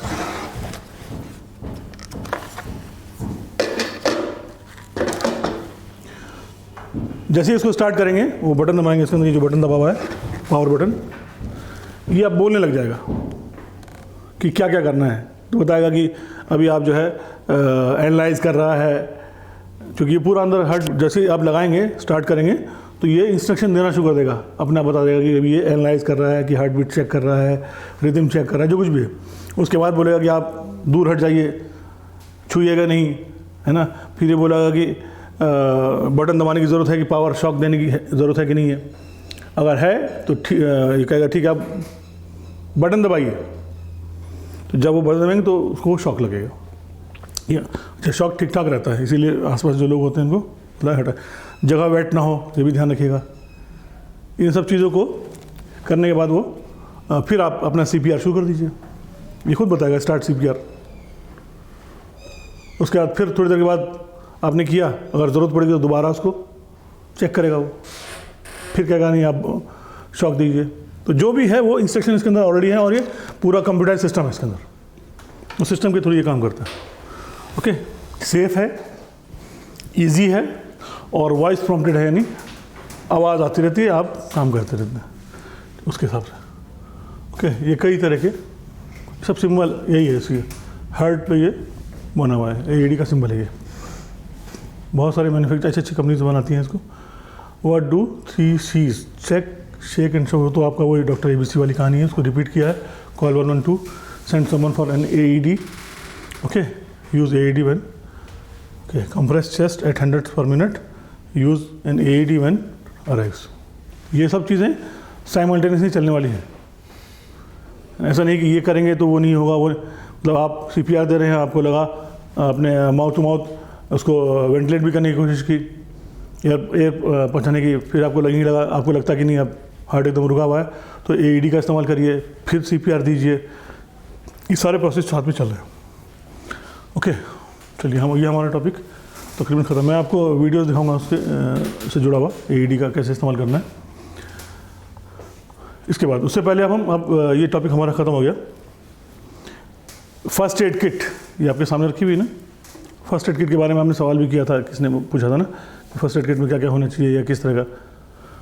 फर्स्ट एड किट बहुत तरह की होती है और सब गवर्न है रेगुलेशन से, ठीक। ये स्मॉल फर्स्ट एड किट जो नॉर्मली बहुत पोर्टेबल होती है, आप अपने गाड़ी वाड़ी में रखते हैं, मीडियम लेवल की भी हो सकती है, ठीक। तो उसके कंटेंट इसमें लिखे हुए हैं, क्या क्या है इसमें, जैसे ऑइंटमेंट, ठीक, बैंडेड स्ट्रिप्स, बैंडेड मालूम है ना, वो पट्टी सी होती है, कहीं चोट हल्का लग जाए उसके लिए ना। रोलर बैंडेज, पट्टी घुमा के लगाने वाली है ना, 5 by 5 सेंटीमीटर की पतली इतनी बड़ी, ठीक। Package absorbent sterilise cotton, 15 gram cotton का पैड उसमें हो। सीजर हो 7 सेंटीमीटर छोटा सा, sharp but blunt edges. Blunt का मतलब आगे से एकदम शार्प ना हो कि धस जाए, ब्लंट आगे दबा हुआ हो, ठीक। 10 tablets of paracetamol, 1 plastic mouth to mouth resuscitation, यानी वो जो मैंने प्लास्टिक बोली, अगर ये कुछ नहीं है तो वो है, वरना इसके लिए बाकायदा CPR के लिए माउथ टू माउथ इक्विपमेंट भी आते हैं, ये सब हर जगह अवेलेबल भी हैं। 1 ट्रायंगुलर बैंडेज, ठीक। 10 सेफ्टी पिन, 1 एडेसिव प्लास्टर और टेप, और 3-4 ice cream spoon to be used as splint for fingers. Splint किसे कहते हैं? स्प्लिंट कहते हैं सपोर्ट को, जैसे कहीं हड्डी टूट गई, ब्रेक हो गया, तो वहाँ पर आप कैसे करेंगे, तो आप एक लकड़ी का टुकड़ा या ऐसा कोई मोटा सा पट्टी टाइप की, जैसे कि आप देख रहे हैं ना उसमें लगा बॉर्डर टाइप का, इससे थोड़ा सा मोटा कह लीजिए, आप फर्स्ट एड बॉक्स में है उसको वहाँ लगाइए, उसको बांधिए ताकि वो और ज़्यादा गड़बड़ ना हो। तो इसी तरह से उंगली फ्रैक्चर है तो छोटे से जो बाज़ार में मिलता है ना वो स्पून वगैरह इस तरह के, उस तरह का वो ले लीजिए, उस पर लगा के बांधिए ताकि वो, ये सब छोटी छोटी चीज़ें हैं जो फर्स्ट एड में काम आती हैं, सब आपके फर्स्ट एड किट है, ठीक। एंड 2 ORS सैशे, अगर कभी डिहाइड्रेशन वगैरह किसी को है, उसकी वजह से बेहोश है, पानी फ्लूइड लॉस है, तो 2-3 ORS के पैकेट भी उसमें हो, फ़ौरन आप घोल के उसको थोड़ा थोड़ा पिलाना शुरू कर दीजिए। ये स्मॉल फर्स्ट एड किट के कंटेंट है, ठीक। ये कंटेंट ऑफ मीडियम साइज़, ये सारी चीज़ें हैं, ठीक। इसके अलावा इसमें बहुत सारी और भी एडिशनल चीज़ें हैं उसके अलावा, और सबकी कंटेंट भी ज़्यादा है। Sterilise finger dressing, sterilise foot and hand dressing, ये सब चीज़ें आप जाएंगे फार्मेसी में सब कुछ मिल जाएगा, ठीक। या आप फर्स्ट एड बॉक्स लेंगे as per the legal requirement, उसमें ये चीज़ें रहेंगी, उसमें चेक कर लीजिए क्रॉस की भाई ये चीज़ें हैं कि नहीं है, okay. Roller bandage, adhesive dressing, pack of gauze, gauze कहते हैं उसको, पट्टी को सफ़ेद वाली नहीं होती जो, उसको लगाते हैं। Package sterilize absorbent cotton, sterilize eye pad, है ना, spool adhesive plaster, bottle Savlon Dettol वगैरह जो होता है ना, surgical scissor, mouth to mouth resuscitation, inflatable arm splints, inflatable leg splint मैंने बताया था ना अभी आपको सपोर्ट के लिए, ठीक। 1 torch, safety pin, ice cream spoon, वो जो मैं बताया उसके लिए, ORS सैशे, राइटिंग पैड, यानी कुछ लिखना हो, कभी ज़रूरत पड़े कुछ नोट करने के लिए। कई बार ऐसा होता है कि कुछ चीज़ आपको नोट भी करनी रहती है, तो उसमें रहेगा तो आप फ़ौरन नोट करते हैं कि हाँ बाद में डॉक्टर ने आया, कोई और आया, उसको बताना है तो आप बता सकते हैं ये मैंने रिकॉर्ड किया है।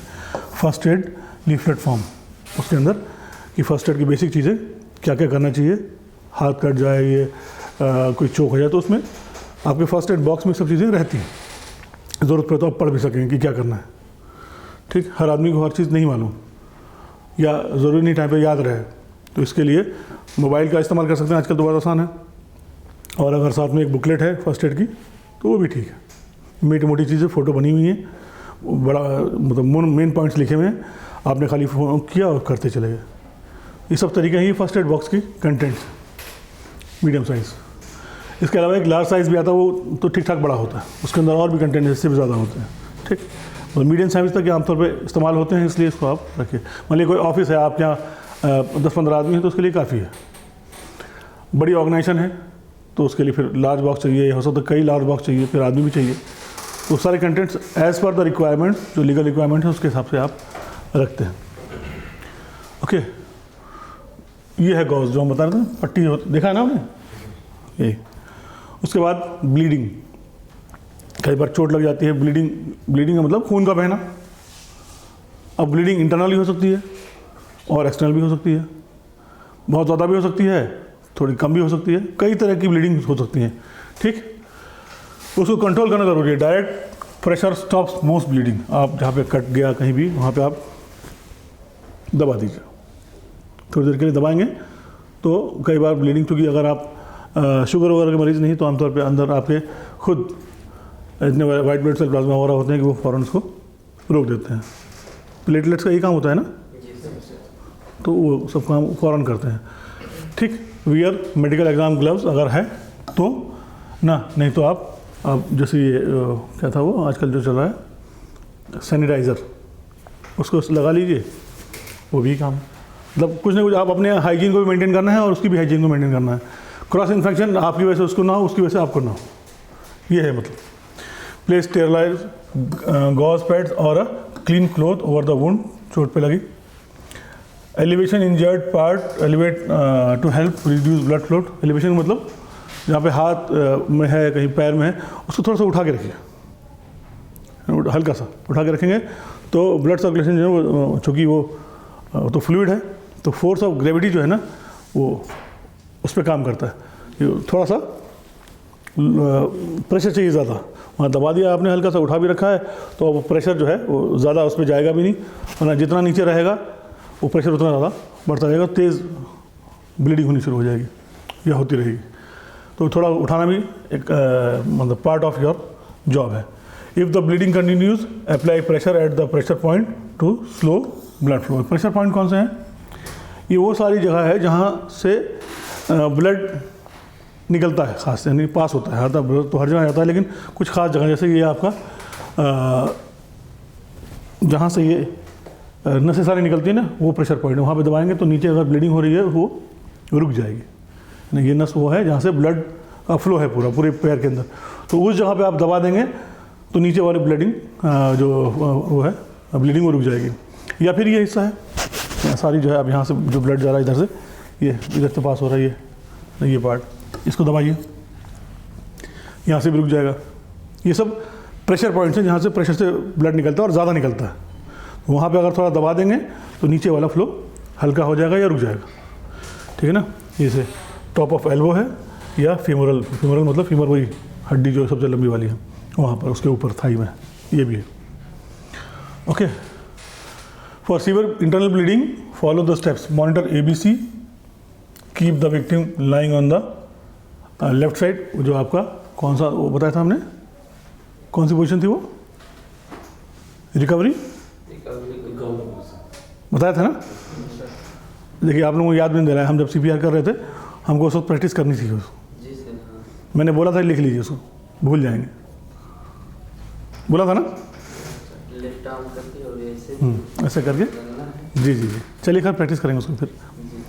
ओके, सो अगर ब्लॉकेज है या ब्लीडिंग अंदर हो रही है, उस वक्त ज़्यादा ब्लीडिंग हो रही है तो आपको उसको इस तरह से करना है। अगर ठीक है, this will help prevent expulsion of vomit from stomach और allow the vomit to drain and also prevent the victim from inhaling vomit. यानी इस केस में इंटरनल ब्लीडिंग हो रही है और हो सकता है उसको उल्टी आए, और अगर सीधा लेटा रहेगा तो हो सकता है वो गले में चला जाए। तो उस केसेस में आप उसको रिकवरी पोजीशन में ले आते हैं ताकि वो गला एयरवेज पूरी क्लियर हो जाए, और अगर ऐसा कुछ अंदर गड़बड़ होने वाली है तो उसकी वो आपके उसके गले में ना चली जाए। बेहोशी में अंदर से ब्लीडिंग हो रही है या कुछ और हो रहा है, वो उसके अंदर गले में जाएगा तो फिर वही प्रॉब्लम आ जाएगी। उस चीज़ को रोकने के लिए आप ये काम करते हैं। Okay, treat for shock by raising the victims leg 8 to 12 inch, seek immediate medical attention. ये सीवियर ब्लीडिंग में आप बहुत ज़्यादा नहीं कर सकते, आप फर्स्ट एड इस तरह से देकर अस्पताल पहला काम।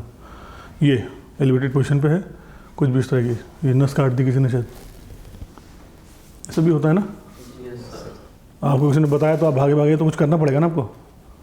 मोहल्ले में मशहूर कर रखा आपने कि मैं तो फर्स्ट एडर हूँ, तो आप ही के पास आएगा भी, इसलिए वैसे भी खैर। ओके, ये अलग अलग ब्लड टाइप्स हैं, इसको खैर अभी बताने की ज़रूरत नहीं, इसका टाइम भी नहीं है। दूसरा टॉपिक हमारा शॉक है ना।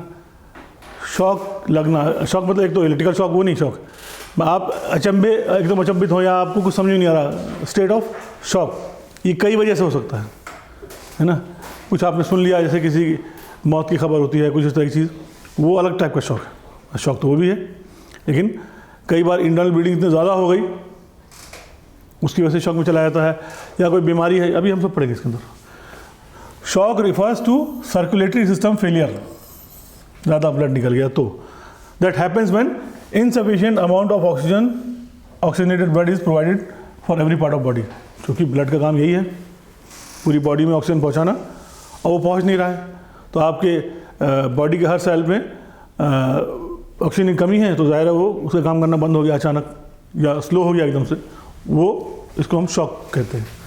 Circulatory system failure, circulatory system मतलब आपका हार्ट और आपके पूरे जो पूरी ब्लड जो सर्कुलेट हो रहा है उसका काम करना बंद करना। This can be as a result of loss of blood due to uncontrolled bleeding और अदर सर्कुलेटरी सिस्टम प्रॉब्लम। अंदर कुछ और ब्लॉकेज आ गया, हार्ट, जैसे अपने हार्ट अटैक बोला था हमने, इस तरह की ब्लॉकेज की वजह से भी हो सकता है।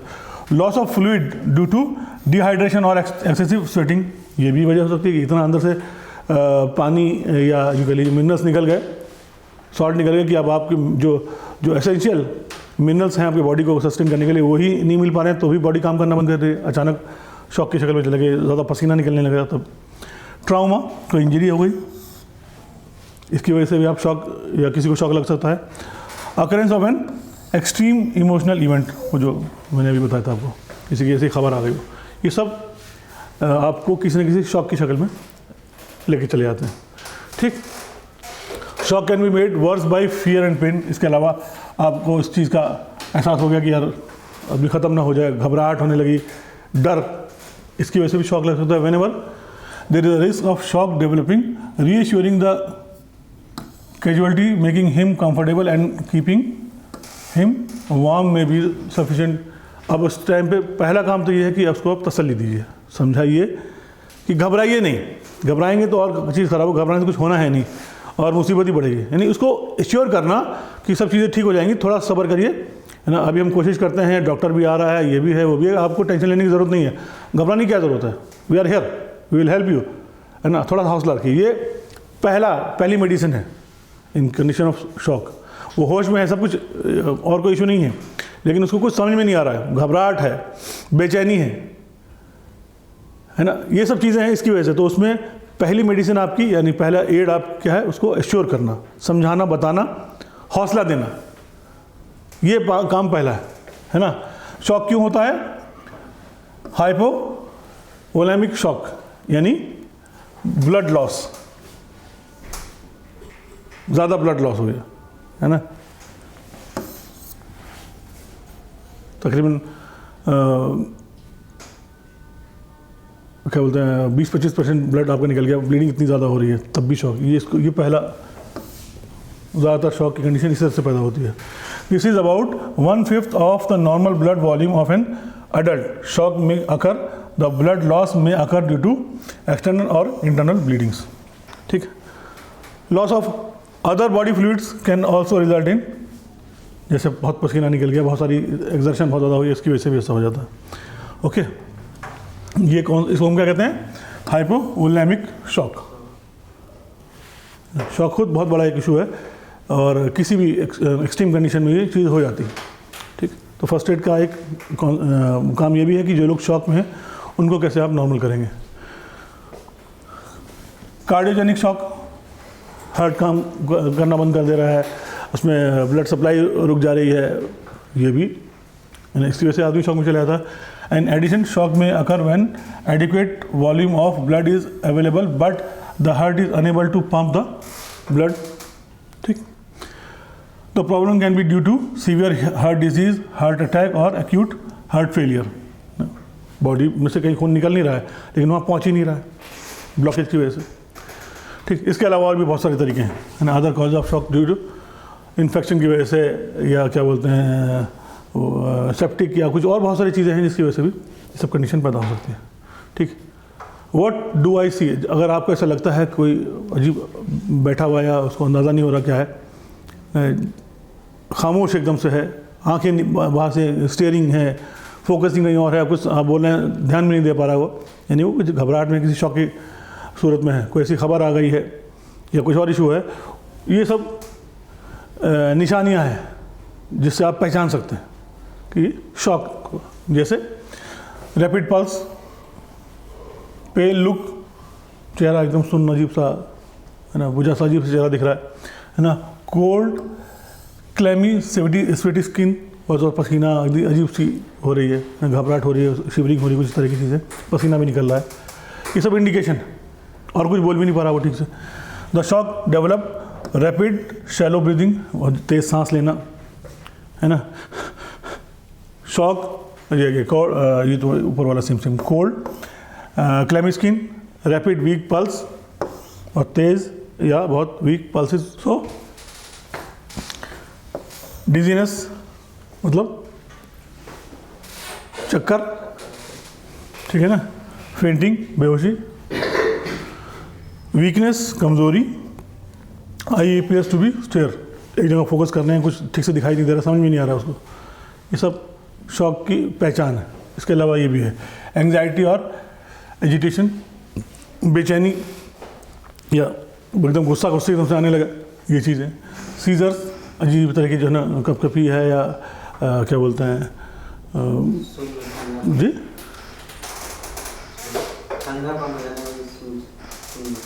कपकपी कह लीजिए आप, एकदम से अजीब सी है ना, कन्फ्यूजन, अनरिस्पॉन्सिवनेस, आप कुछ बोल रहे हैं वो जवाब ही नहीं दे रहा है, ठीक, लो और नो यूरिन आउटपुट, पेशाब नहीं हो रहा है या नॉर्मल नहीं हो रहा है, ब्लूइश लिप्स, होठ एकदम काले नीले पड़ने लगे, ठीक, फिंगर्स, ये सब चीज़ें इस तरह की, स्वेटिंग, नोजिया, वोमिटिंग, ये सब they are the indications of a person in shock. Okay, the casualty might feel thirsty, the casualty might become restless and aggressive, and the casualty might complain of chest pain. These are all indications. आप अगर इस तरह की चीज़ें हैं तो आपको ये अंदाज़ा होना चाहिए कि इसको शॉक लगा है। Okay, shock what to do, अब करना क्या है? पहला काम तो वही तसल्ली देना, रिअश्योर द कैजुअलिटी, ठीक है, जब वो जाग रहा है। Treat the possible cause of shock that you can detect such as severe bleeding, अगर इसकी वजह से जो चीज़ दिख रही है उसका इलाज करिए, जैसे सीवियर ब्लीडिंग है तो ब्लीडिंग कैसे रोकना है इस पर फोकस करिए, ठीक। नहीं, अगर जो चीज़ नहीं दिख रही है फिर दूसरी चीज़ है, lay the casualty comfortably on his back on a blanket, however in case of injury of the head, chest और other abdominal, door the head slightly and turn it into one side, जो मैंने बताया ना कि side में करके लेटा दिए रिकवरी की तरफ से। In case of vomiting put the casualty in the recovery position. उसके बाद you might raise and support the legs, however do not do this when you suspect the fracture, अगर मतलब हाथ से पैर उठा दीजिए, थोड़ा सा ऊंचा कर दीजिए, थोड़ा सा रिकवरी पोजीशन में करके, लेकिन आपको लगता है कि फ्रैक्चर है बहुत ज़्यादा, इसकी वजह से वो शॉक में चला गया है, तो अगर आपको लग रहा है स्वेलिंग है कहीं, अंदाज़ा हो जाएगा छू के कि हाँ यहाँ नॉर्मल नहीं है, यहाँ पे स्वेलिंग ज़्यादा हो रही है, तो हो सकता है फ्रैक्चर हो, तो उस केस में ये काम नहीं करना है, ठीक। सपोर्ट, लूजन द टाइट क्लोथिंग, कपड़े ढीले के लिए हवा नहीं दिए, थोड़ा सा वेंटिलेशन हो सकता है इसकी वजह से भी हो, suffocation. Keep the injured person warm by taking off wet clothing, covering him with a blanket. कपड़ा है एकदम गीला है, पसीना बहुत निकल रहा है, इसको आप उसको निकाल दीजिए, कोई दूसरा कवर है इसको पड़ा दीजिए, हो सकता है पसीने की वजह से कभी ठंड भी लगती है, अचानक हवा चली तो इसकी वजह से भी हो जाता है, कभी गर्मी लग रही है तो आप उसको हटाकर आप एक ब्लैंकेट से इसको कवर कर लीजिए, ठीक। In case of major injuries nothing should be given by mouth as he may later need an operation और ब्लड ट्रांसफ्यूशन, अगर ज़्यादा ब्लीडिंग है तो, है ना, मेजर इंजरीज हैं तो। अब फ़ौरन अस्पताल गया, उसका ऑपरेशन होना है, आपको अंदाज़ा है कि अस्पताल वाले केस है, हम उसको बस ब्लीडिंग को रोकना है, आदमी को बुलाना और थोड़ा सा इसको सपोर्ट करना है, तो उस केस में आपको कुछ खिलाना पिलाना वैसे भी नहीं चाहिए ज़्यादा, सिवाय कुछ केसेस में, जैसे मैंने उस दिन बताया था ना कि ब्लड शुगर लो है या बहुत ठंड लगी है ना, हाइपोथर्मिया की कंडीशन है, एकदम कब कभी छूट रही ठंड की वजह से, तो सब कुछ गर्म पानी हल्का सा पिलाने वाली कहानी है, तो वो कुछ स्पेसिफिक कंडीशन है जिसमें आप कुछ खिला पिला सकते हैं, वरना आप इसमें ना पड़िए, कुछ पी लो, कुछ खा लो। लोग ज़बरदस्ती पानी देने लगते हैं ना, पानी पिलाओ, पानी पिलाओ, पिलाओ, पानी पिलाओ। अक्सर घरों में यही होता है, तो बेहोश हुआ, पानी, अब वो होश नहीं आ रहा है, मान लिया किसी को मिर्गी का दौरा पड़ा है या किसी और वजह से बेहोश पड़ा है, तो सबसे औरतें खास तौर से, या जिसको नहीं मालूम वो कहता है मुँह खोलो, पानी पिलाओ, पानी पिलाओ। तो वो चीज़ें नहीं होनी चाहिए, क्योंकि आपको नहीं मालूम वो अंदर बेहोश है, जो हमने पूरा पढ़ा ABC एयरवे, वो चोक ना हो जाए। The general principle is never to give food और drink to a casualty. Important exceptions are including hypothermia, तो मैंने अभी बताया, सब में पढ़ चुके हैं sir. Hypoglycemia, shock, low blood pressure, इन केसेस में आप थोड़ा कुछ खिला पिला सकते हैं एज पर द रिक्वायरमेंट, उसी से वो ठीक भी हो सकता है कई बार। Observing the casualties consciousness and breathing, उसके बाद आप उसको ऑब्जर्व करते रहिए।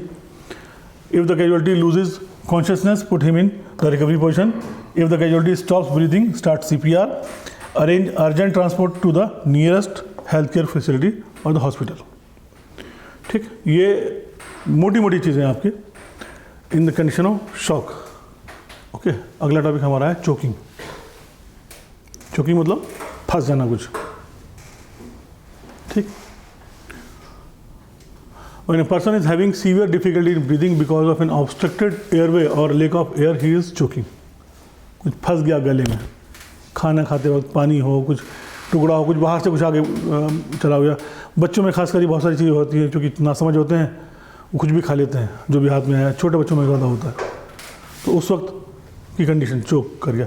आमतौर पे खाने पे ज़्यादा होता है ये, नहीं, चोकिंग सबसे बड़ा इशू है खाने वाला होता है। जानबूझ के तो करता नहीं, खाने के टाइम ही आदमी इधर बात कर रहा है, या अचानक फ़ोन आ गया, ध्यान नहीं दे रहा है। आजकल तो मोबाइल भी बहुत डिस्ट्रैक्ट करने वाला, आप खा इधर रहे हैं और देखो उधर रहे हैं, अचानक कुछ इस तरह की चीज़ें होती हैं, ठीक। तो ये इशू भी आप लोगों को मालूम होने चाहिए।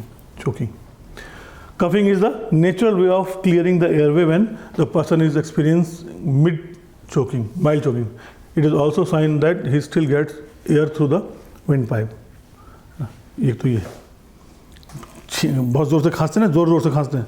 इत्तेफाक से आज मैं स्लाइड बना रहा था कल रात में, तो पानी पी रहा था, वो वही हुआ, यानी यही स्लाइड ये लिख रहा था, यूँ लिख रहा हूँ और उधर पानी पिया और सीधे पानी जो है वो फंस गया। वो पढ़ते पढ़ते करते करते एकदम ये खांसी आनी शुरू हुई। तो मतलब ये एक तरह से कोइंसिडेंस, ये पढ़ा भी रहा हूँ, ये लिख भी रहा हूँ और ये मेरे साथ हो भी रहा है। खैर, okay. Severe choking happens when foreign objects or local swelling blocks the airway. This is a life-threatening issue.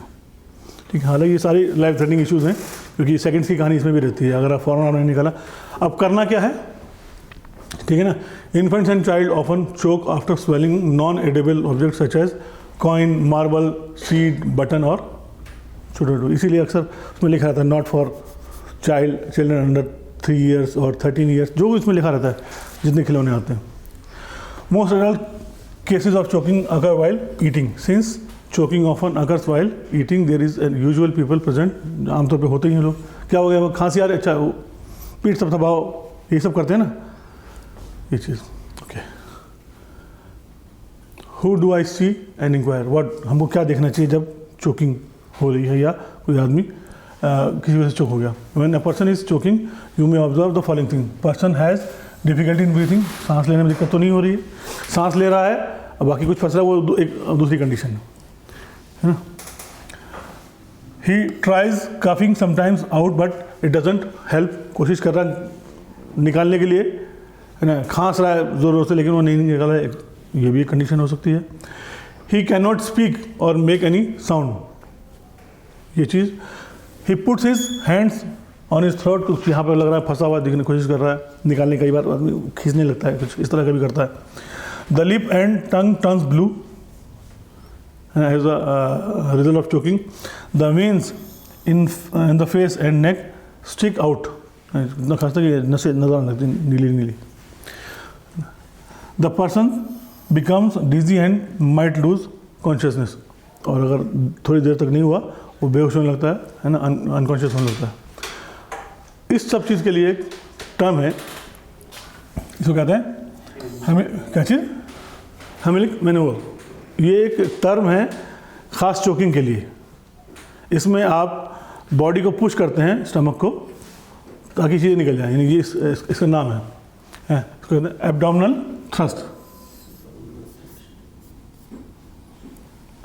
ये the Heimlich maneuver is an emergency technique for preventing suffocation when a person's airway or windpipe becomes blocked by a piece of food or other object. The Heimlich maneuver can be used safely on both adult and children, but most experts do not recommend it for infants under 1 year.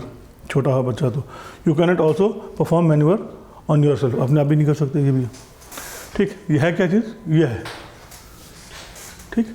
ये victim है, ये rescuer है।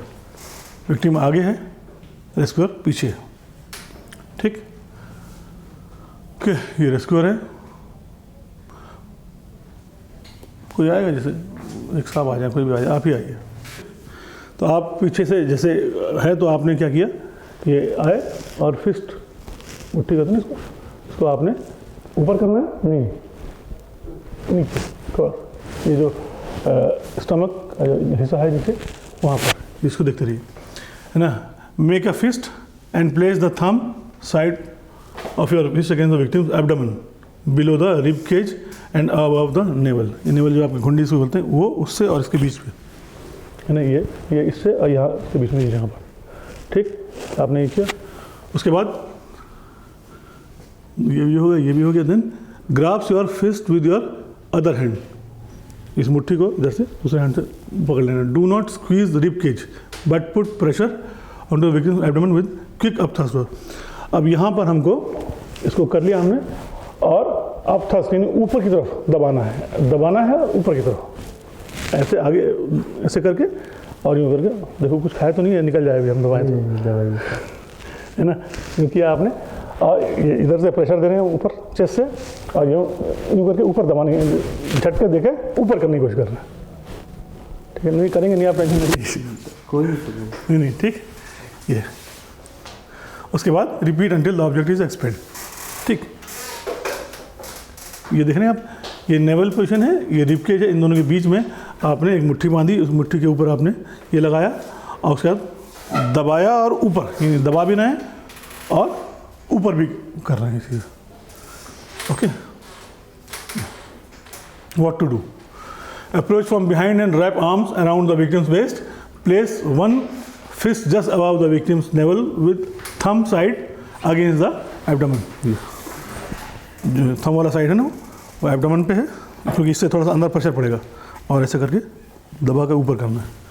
Okay, press into the victim's abdomen once, one upward thrust with upward thrust, repeat thrust if necessary, try to pop the obstruction with your swift thrust and in and up, continue until the obstruction is relieved or victim collapse, have someone call for help, note always stay calm, घबराहट नहीं, किसी को help के लिए बोलिए और ये काम रिपीट करते रहिए, ठीक। ये कई बार यहाँ पे फंसा होता है तो आप झटका देते हैं, इससे भी हो जाता है, नहीं तो ये तरीका बताया हुआ आपने यूँ किया हुआ धक्का देना।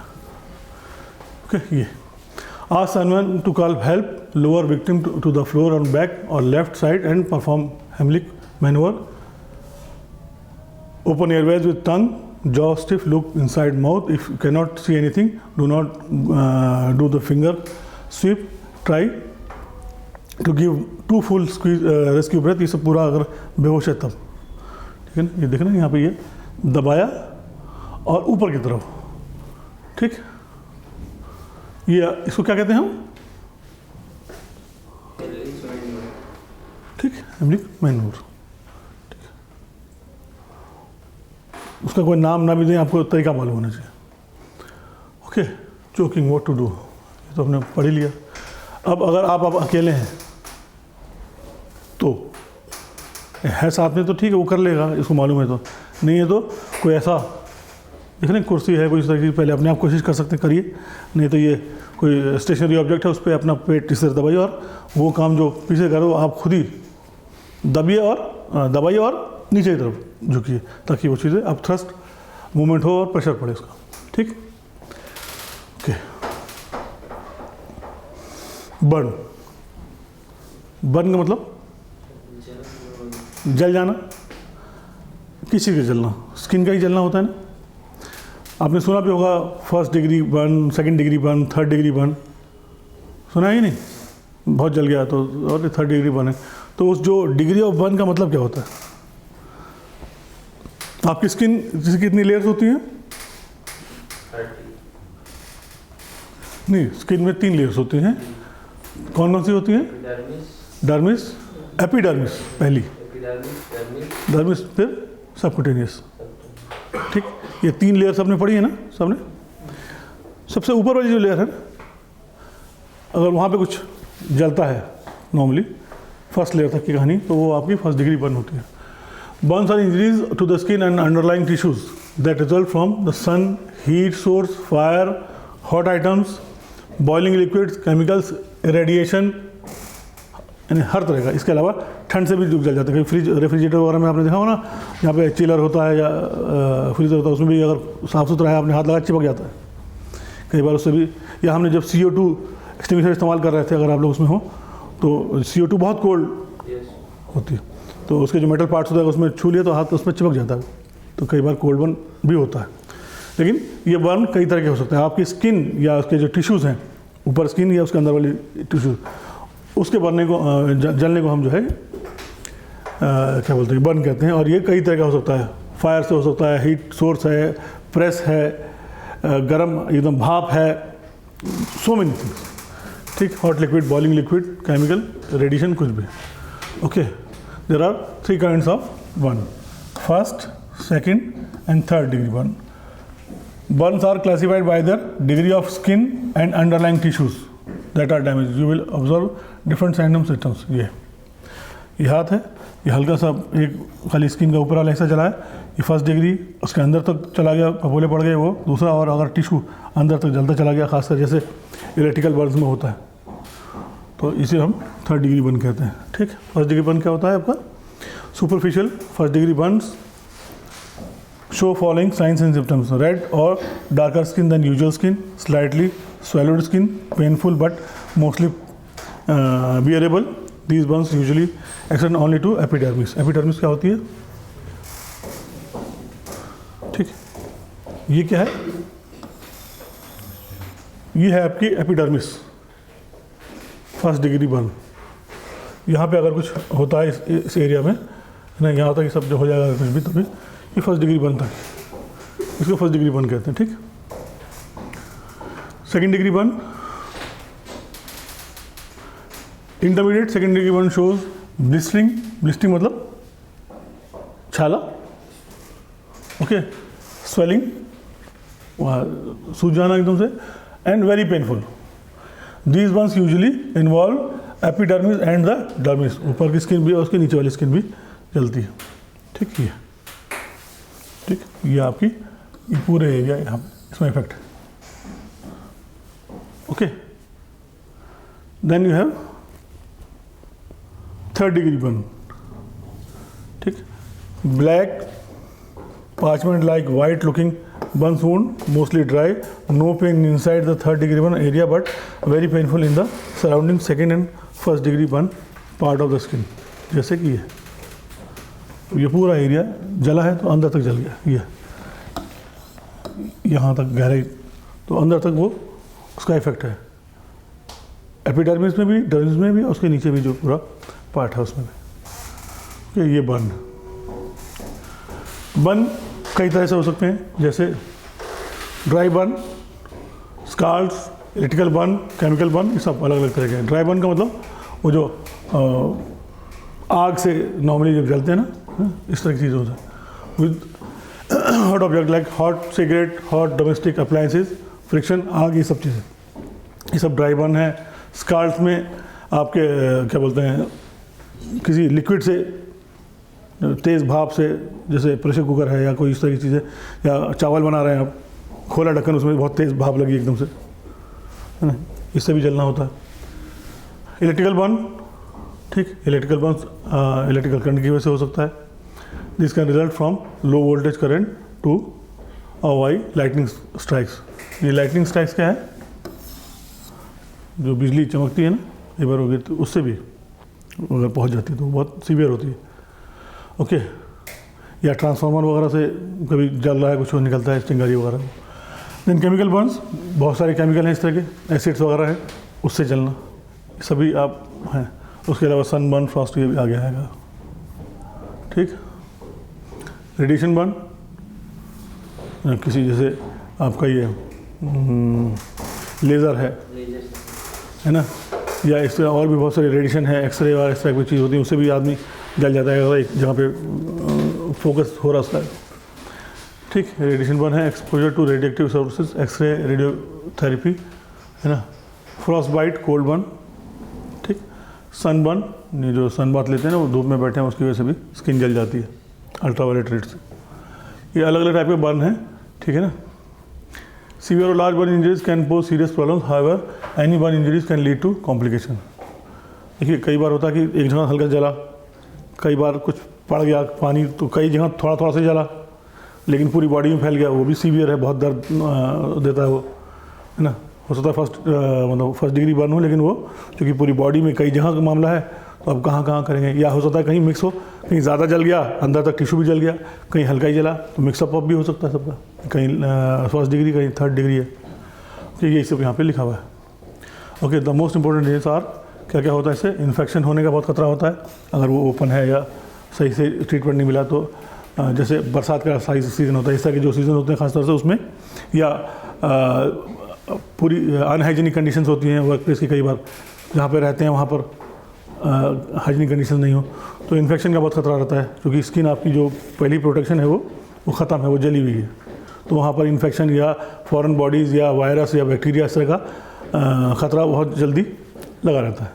Burn injuries leave the skin open and susceptible to infection. Burn injuries also release your skin sepsis, which is a life-threatening infection that rapidly travels through the bloodstream. Sepsis can cause shock and organ failure अगर इस तरह की चीज़ें हो जाती हैं।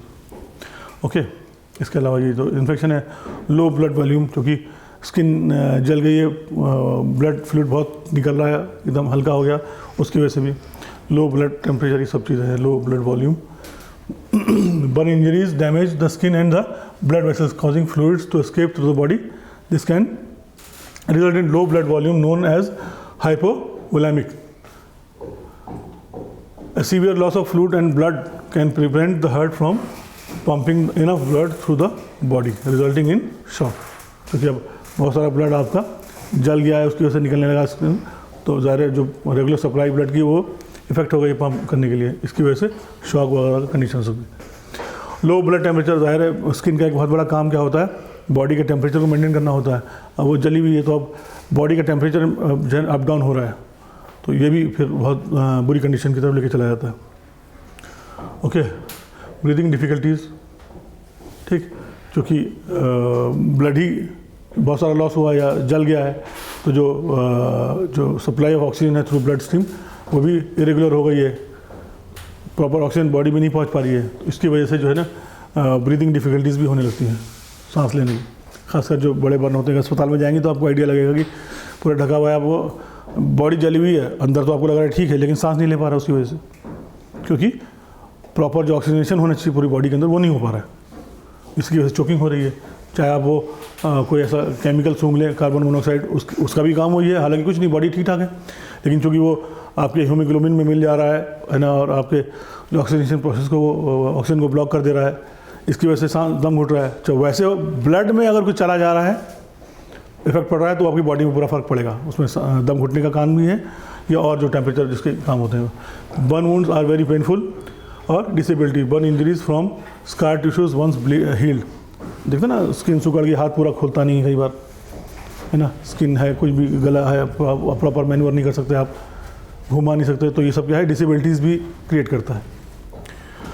Okay, degree burn, deeper burns can limit movement of the bones और joints when skin muscles और tendons shorten and tighten permanently pulling joints out of position. तो ये इसकी वजह से सब, ये जलने की वजह से बहुत सारे इश्यूज़ हैं। हालांकि आपको लगता है जलना एक ही थोड़ा सा इशू है, जलने की वजह से कितनी कॉम्प्लिकेशंस है। इसलिए जो है बर्न इंजरीज बहुत सीवियर होती हैं, टाइम पे एक्शन लेना और सही जगह पे उसका इलाज होना बहुत ज़रूरी है। हमको तो लगता है कि जलने का मतलब थोड़ा जलने की बात हो रही है कि आग से जल गया, लेकिन कितने तरह का बर्न होता है, केमिकल बर्न और रेडिएशन बर्न और फिर उसके कैसे कैसे इफेक्ट होते हैं ये भी आपको क्लियर हुआ। अब ये इसका क्या करना चाहिए, what to do. Cooling with water will prevent burn from going deeper and will reduce the pain. pour water on the burn for 10-15 minutes or until the burn stops hurting। ये तो सबको मालूम। अगर कहीं जलता है तो आप पहला काम ये करते हैं कि पानी डालिए। बहुत से लोग बर्फ़ डालते हैं, है ना। बहुत ठंडा पानी की भी ज़रूरत नहीं है, आप मतलब बहुत एकदम चिल की ज़रूरत नहीं है, आप ठंडा पानी डालिए और डालते रहिए देर तक। इसमें भी कोताही होती है, आपको लगता है कि बर्फ़ लगाया वो ठीक हो जाएगा। कई बार तो ये होता है कि हाँ अरे वो ठंडा पानी लगाओ, थोड़ी देर लगाया आपने 10 मिनट में 5 मिनट में हटा लो। कंटिन्यूटी चाहिए जब तक कि वो टिश्यूज़ या जहाँ जहाँ वो उसका इफेक्ट है वो नॉर्मलाइज ना हो ना, पानी वहाँ डालना है। Do not use very cold water for cooling the burn. Burn victims can easily become hypothermic. ठीक। Protect the burn victims by wrapping him of the clean blankets. साफ़ सुथरी अगर बॉडी बर्न है तो उसमें आप जो है तभी if possible wash your hands before taking care of the patient. ये इसमें एक कंडीशन है बर्न ट्रीटमेंट में, ख़ास तौर से क्योंकि आप छुएंगे उसको तो आपकी हाइजीन या आपने कुछ और भी काम कर रहे हैं 10 तरह की चीज़ छू रहे हैं उसके, चूँकि वो स्किन पे ही सारा इशू है, इन्फेक्शन का बहुत डर है, तो आपको साफ़ होना ज़रूरी है। आपका हाथ हैंड जो भी क्या बोलते हैं पार्ट ऑफ बॉडी टच कर रहा है उसको Before taking care of the patient, use soap and water to wash your hands. If no soap is available, can use ash to wash your hands. Ash मतलब ash यानी राख जो है बहुत बड़ा डिसइंफेक्टेंट है। ठीक है, अब कुछ नहीं मिला। Okay, alcohol based sanitiser can also be very useful if available. Okay, मतलब छूना नहीं अपने हाथ से। Put the gloves on if available. You can also use clean plastic bags. Try not to touch the person's wound. Cover burn wounds with a clean cotton cloth. Do not open blisters. अगर छाले पड़ रहे हैं आपने फोड़ दें शायद उसको ठंडक मिले, ये काम नहीं करिए।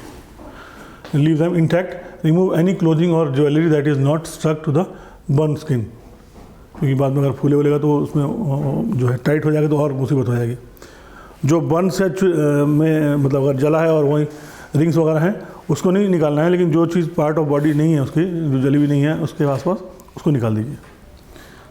Okay, do not remove parts of the clothing और jewellery that are attach to the burn wound. If possible remove the persons belt, shoes और boot as the limb might swell. क्योंकि सूजन होती है जब जलता है तो चीज़ बॉडी स्वेल होती है, आपका अंदर का जो इंटरनल सिस्टम है तो वो भी उसको बचाने की कोशिश करता है। Okay, keep the casualty warm but do not overheat him।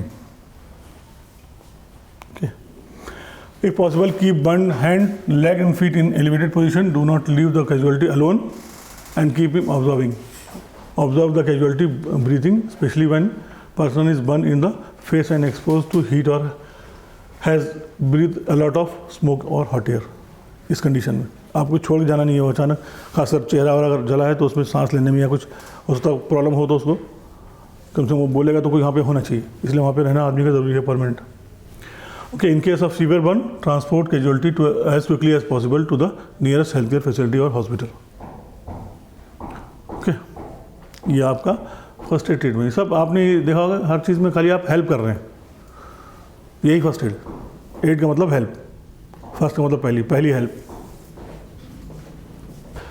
Second degree burn यानी कौन सी लेयर, डर्मिस, आपकी जो लाइव लेयर होती है उसमें, ये हमने शॉर्ट में बनाया हुआ है। इसमें क्या लिखा हुआ है, epidermis and upper region of the dermis are damage. Symptoms include blisters, swelling, तो हमने पढ़ भी लिया है ना, weeping of fluids and severe pain. What to do, immerse in cold water, wet pack, aspirin और ब्रूफिन। दर्द से थोड़ा सा कमी आएगी उसमें, इसके लिए do not break blisters and many may seek medical attention immediately. अस्पताल लेके जाना। सेकेंड डिग्री बर्न में आपको कुछ नहीं इतना इसका करना। थर्ड डिग्री बर्न में तो और भी यही सब चीज़ें करनी है। ठीक, थर्ड डिग्री बर्न्स यानी फुल थिकनेस टिश्यू बर्न भी है इसके अंदर। ठीक है, severe burns that penetrate all the skin layers into the underlying fat and muscles. Symptoms include burn areas appear grey white, cherry red और black. There is no initial edema or pain since nerve buildings are destroyed। क्योंकि अब वो जिससे sensation होती है वही जल चुकी है अंदर तक, तो आपको कुछ अब समझ सुन सा हो गया, कुछ समझ में भी नहीं आ रहा और डैमेज ज़्यादा है, समझ में भी नहीं आ रहा। What to do, usually not necessary to apply cold और एरियाज ऑफ 3rd डिग्री, पानी में डालने से इतना फ़ायदा इसमें होना नहीं है। Do not apply ointments, apply sterile non stick dressing, do not use plastic, check ABC, treat for shock, get medical help immediately. This is for the 3rd degree burn. कुछ पूछना है इसमें, क्लियर है? हीट एग्जॉशन जो अब season आने वाला है उसके लिए, खासकर जो लोग जॉब्स में हैं उनको तो ये बहुत ज़रूरी है। हीट इलनेस कहते हैं इसको टोटल को, यानी आपके बॉडी से फ्लूइड का निकलना, पानी नहीं, फ्लूइड के अंदर हर चीज़, जितने भी मिनरल्स निकल रहे हैं वो भी निकल रहे हैं जो आपके ब्लड में है या बॉडी के अंदर हैं, ठीक है ना, मतलब मिक्स ऑफ सॉल्ट सारे हैं। तो जितना ज़्यादा वो निकलता जाएगा आपकी बॉडी में जो टेम्परेचर कंट्रोल सिस्टम वो भी ख़राब होता जाएगा। आपकी बॉडी के लिए जो एसेंशियल मिनरल चाहिए सस्टेन करने के लिए, समझने करने के लिए, मतलब पानी के अलावा बहुत सारे काम और भी हैं, उन सब से जो जितने भी जुड़े हुए चीज़ें सब स्वेटिंग के थ्रू लूज हो रही है, ठीक, खासकर हीट कंडीशन में। नॉर्मली इसके मतलब 4-5 स्टेजेस होती हैं, ठीक। लास्ट में हीट स्ट्रोक होता है। हीट स्ट्रोक मतलब समझ लिए अचानक झटका आया, बेहोश आदमी अगर हाइट पे काम कर रहा है तो, या अगर आपने फ़ौरन ट्रीटमेंट नहीं है तो मर जाता है, ऊपर से कुछ नज़र भी नहीं आता, ऐसा भी होता है। कुछ साइन सिम्टम्स होते हैं, रैशेज होते हैं, मसल स्ट्रेच होती है, अजीब सी जकड़न सी होने लगती है, ये सब चीज़ें होती हैं। लेकिन ये सिम्टम्स अगर आपको मालूम है, हीट पूरी एक अलग क्लास है इसकी, पूरा एक छोटा सा ये कोर्स है, हीट स्ट्रेस मैनेजमेंट, ठीक। इसमें move the person in cool place, lay down victim, elevate feet, लूजन clothing, give fluid, apply cold compresses. Ventilation हो, हवा रहे, कपड़ा उसको लूज़ कर दीजिए ना। फ्लूइड में नॉर्मली आइसोटोनिक ड्रिंक्स आते हैं, पेप्सी नहीं पिलाना है, ये गर्मी लग रही है तो पेप्सी पिला देंगे ठीक हो जाएगा ना। पेप्सी तो वैसे भी नहीं पीना चाहिए सब चीज़ों के लिए, ये जितने भी इस तरह के सॉफ्ट ड्रिंक्स आते हैं इसके लिए आइसोटोनिक ड्रिंक्स आते हैं। इसके अंदर जो मिनरल्स नॉर्मली जो लूज़ होते हैं उसका मिक्स होता है ना। और कुछ नहीं है तो आप सिर्फ पानी पिलाइए, द बेस्ट थिंग। बहुत सारी जगह ये रिकमेंडेशन भी है कि आप सिर्फ पानी पिलाइए, और पानी के लिए शेड्यूल बना लीजिए। जो ऑर्गेनाइजेशंस होती हैं, बड़ी बड़ी कंपनीज होती हैं, उसमें क्या बोलता है, अलार्म बजता है, ट्रेनिंग दी जाती है पूरा। आप जो है ना TBT के थ्रू, नोटिस बोर्ड, पोस्टर के थ्रू समझाते रहते हैं, रेगुलरली याद दिलाते रहते हैं कि हर आधे घंटे में आपको 1 गिलास पानी पीना है बस। तो अब याद आए तो आप मोबाइल में अलार्म लगा लिए हर आधे घंटे बाद, नहीं तो आपके पास फ्लैग सिस्टम होता है या फिर आपके यहाँ अलार्म सिस्टम होता है। वो अलार्म का मतलब ये हुआ कि अब आप कुछ भी कर रहे हैं छोड़ दीजिए, पानी पीजिए, 1 गिलास पानी पीना है, ज़्यादा नहीं। वो आपके जो बॉडी रेगुलरली फ्लूइड लॉस कर रही है उसको वो रिप्लेनिश करती रही है, वो चीज़ें ख़त्म ना हो। वरना काम में बिजी है, आदमी को ध्यान नहीं दे रहा, पसीना निकलता जा रहा है, अचानक उसको जो कमज़ोरी से महसूस हुई, बेहोश हो गया, चक्कर आ गया, तो वो नौबत ही ना आए।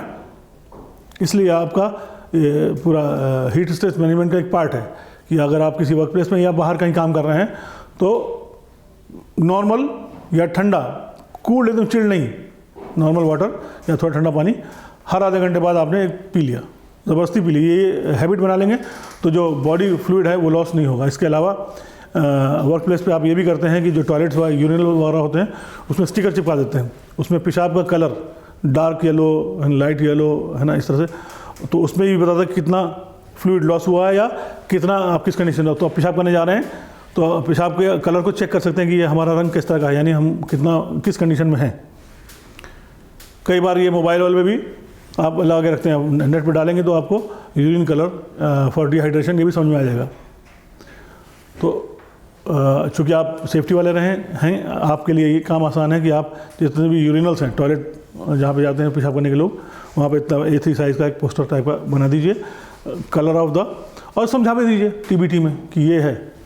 अब आप सब लोग खुद जिम्मेदार हैं, जब भी पेशाब करने जाएँ आपको मालूम है कि आपका पेशाब का कलर कैसा है, उसी के हिसाब से आपका फ्लूइड इंटेक होना चाहिए, पानी पीना चाहिए। खैर, ये आपका हीट एग्जॉशन, इसके साथ फोटोज हैं कुछ दिखाने के लिए, ठीक। हीट एग्जॉशन, इसमें हेडेक होगा, फटीग, वीकनेस, स्किन मॉइस्ट और स्वेटिंग ना, हीट एग्जॉशन में यानी ज़्यादा गर्मी लगने की वजह से ये चीज़ें होती हैं, है ना। BP low, pulse high, anxiety, बेचैनी, कन्फ्यूजन, ये सब होता है काम करने के दौरान पे, अगर ये हीट ज़्यादा थर्ड लेवल पे आप आ गए तो। ठीक, कॉजेज़ क्या है? फ्लूइड इंटेक कम है आपका, नीचे का मतलब कम है, हीट एक्सपोजर ज़्यादा है, एक्टिविटी भी ज़्यादा है, मेहनत ज़्यादा हो रही है, ठीक, काम ज़्यादा, हीट धूप में काम कर रहे हैं और पानी नहीं पी रहे हैं। ठीक, ओके। बॉडी टेम्परेचर आपका 38 डिग्री से या 102 डिग्री फ़ारेनहाइट से कम हो गया है। ओके, ये सॉल्ट एंड वाटर रिप्लेसमेंट और रेस्ट, वेंटिलेशन, ये इसका तरीका है इससे बचने का। किससे? Heat exhaust. इसके अलावा और क्या है? Heat stroke, the last condition, समझ लिया, एक तरह से हार्ट अटैक वाली कंडीशन है ये भी। फौरन एंग्जाइटी, इसकी पहचान है anxiety, confusion, skin hot and dry, है ना, सोडियम और पोटेशियम डिप्लीशन, इम्पेयर्ड स्वेटिंग ना, लिस्टलेसनेस, आपको कुछ समझ नहीं आ रहा, कुछ याद ही नहीं कर पा रहे आप, बॉडी टेम्परेचर 40 डिग्री से ज़्यादा हो गया।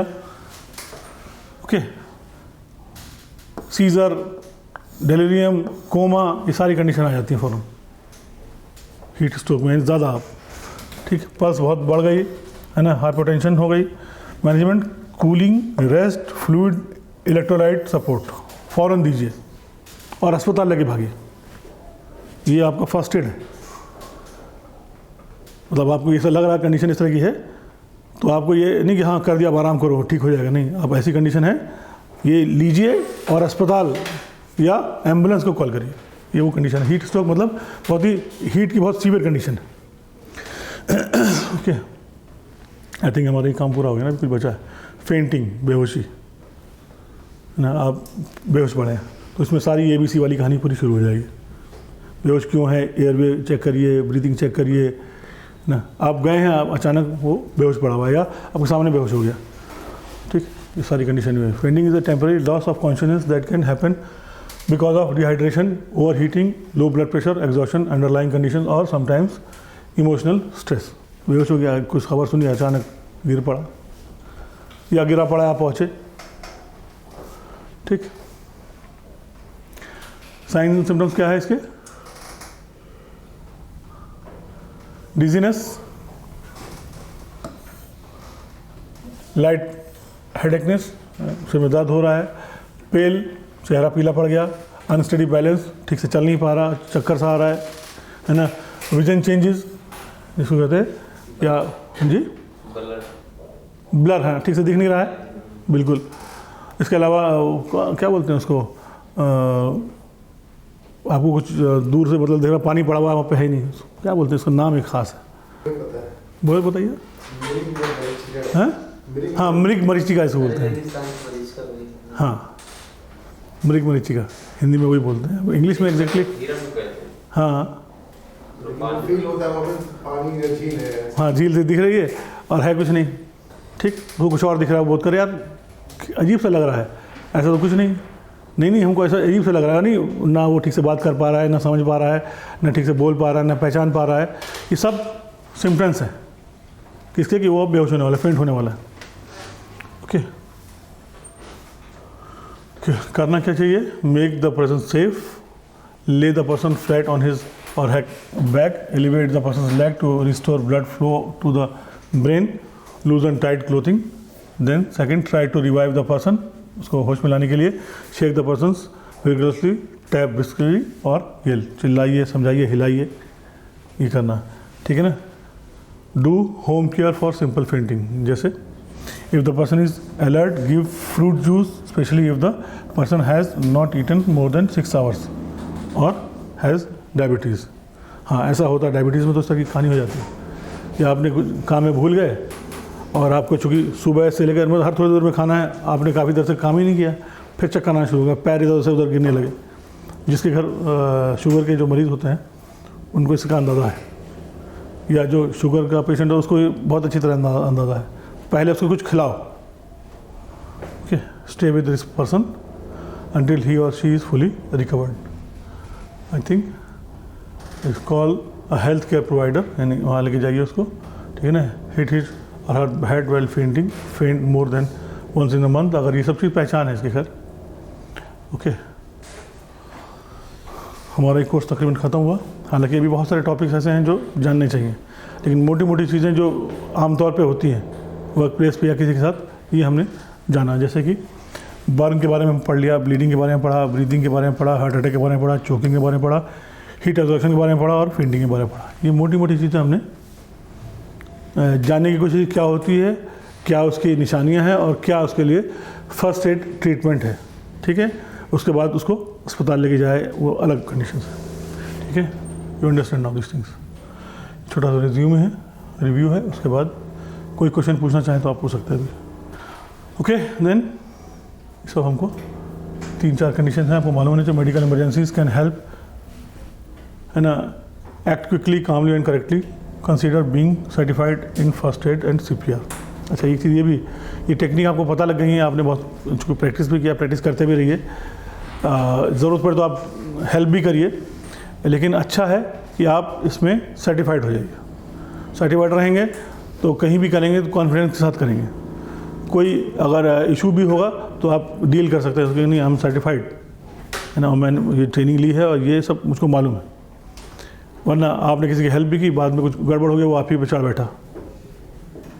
इसलिए जब आप सर्टिफाइड होते हैं, क्योंकि फिर आप जब केस कुछ होता है मामला इस तरह का, तो सवाल करते हैं आप क्या ट्रेनिंग ली है, कोई सबूत है, क्यों करने लगे तुम्हें काम। क्योंकि बहुत अलग अलग तरह की दुनिया है, हर आदमी अपने फ़ायदे के लिए दूसरे को परेशान भी करता है। आप उसकी हेल्प कर रहे हैं, वो सब तो खुश है, हेल्प में कुछ गड़बड़ हो गई या कुछ मसला हो गया या उसी की वजह से आप तो हेल्प कर रहे हैं, आपने एश्योर तो किया नहीं कि हम बचा लेंगे, आप डॉक्टर भी नहीं हैं, आप तो हेल्प कर रहे हैं कि मेडिकल, लेकिन वो नहीं आया। लेकिन वहाँ पर चाहे वो इमोशनली ऐसा कर रहा हो या जानबूझ के भी कर सकता है, तो बेहतर ये है कि गेट अ सर्टिफिकेट, ताकि कभी कुछ हो इशू तो आपको ये सबूत रहे कि हम मैंने कोर्स किया है और ये सब हमको पढ़ाया गया, ये कंडीशन है, ठीक है। अगला आदमी आपके ऊपर अननेसेसरी प्रॉब्लम क्रिएट न करे। Okay, thank you. So hello guys, अब 3-4 दिन की ट्रेनिंग के बाद आपको उम्मीद है बहुत कुछ सीखने को मिला होगा, बहुत सारी नई नई चीज़ें आपने सीखी होंगी, कुछ जानते भी होंगे या कुछ मिसकंसेप्शंस भी होंगे जिसके बारे में आपको कन्फ्यूजन रहा होगा, या आज वो सब क्लियर हो गया होगा। हमने इस ट्रेनिंग में CPR, जो कि बहुत ही एसेंशियल टेक्निक है किसी भी ऐसी कंडीशन में जब आदमी की हार्ट बीट रुक जाती है, तो आपके घर में, आपके आसपास पड़ोस में, मोहल्ले में, या कहीं ट्रैवलिंग के टाइम पे बाहर भी आप किसी के लिए भी हेल्पफुल हो सकते हैं। ये टेक्निक्स आपने जो सीखी हैं, इसको अपने घर वालों को, अपने जानने वालों दोस्तों को भी सिखा सकते हैं, है ना। सोसाइटी में एक अच्छा एनवायरनमेंट क्रिएट कर सकते हैं, एक अच्छा मेडिकली अवेयर सिटीज़न बन सकते हैं। ये सब हमने इस दौरान सीखा, है ना। फर्स्ट एड के बारे में सीखा, फर्स्ट एड के कॉन्सेप्ट के बारे में सीखा, हमने CPR के बारे में सीखा, ED के बारे में सीखा, ब्लीडिंग को कैसे रोकना है, चोकिंग को कैसे आप सॉल्व कर सकते हैं किसी को अगर कुछ फंस जाता है, या शॉक की कंडीशन में क्या है, ये भी है, बर्न की कंडीशन में आपको क्या करना चाहिए। ये सारी की सारी कंडीशंस हमने उसमें क्या एक्शन लेना चाहिए एज अ फर्स्ट एडर, ये हमने सीखा। एंड होपफुली आपने इसको एंजॉय भी किया होगा, सीखा भी होगा। और मैं आपको क्या बोलता हूँ, रिक्वेस्ट भी करता हूँ, आप ये हमारी ट्रेनिंग हुई है, इसमें हमारा एक YouTube चैनल भी है, उसको आप सब्सक्राइब करिए, उसको लाइक करिए, इन वीडियोस को देखिए, उस पर कमेंट करिए, शेयर करिए, है ना। और हमारी इस हेल्थ एंड सेफ्टी की फैमिली का पार्ट बनिए। इंस्टीट्यूट में भी आइए, यहाँ पर भी सीखने को बहुत कुछ मिलेगा आपको। और थैंक यू वंस अगेन।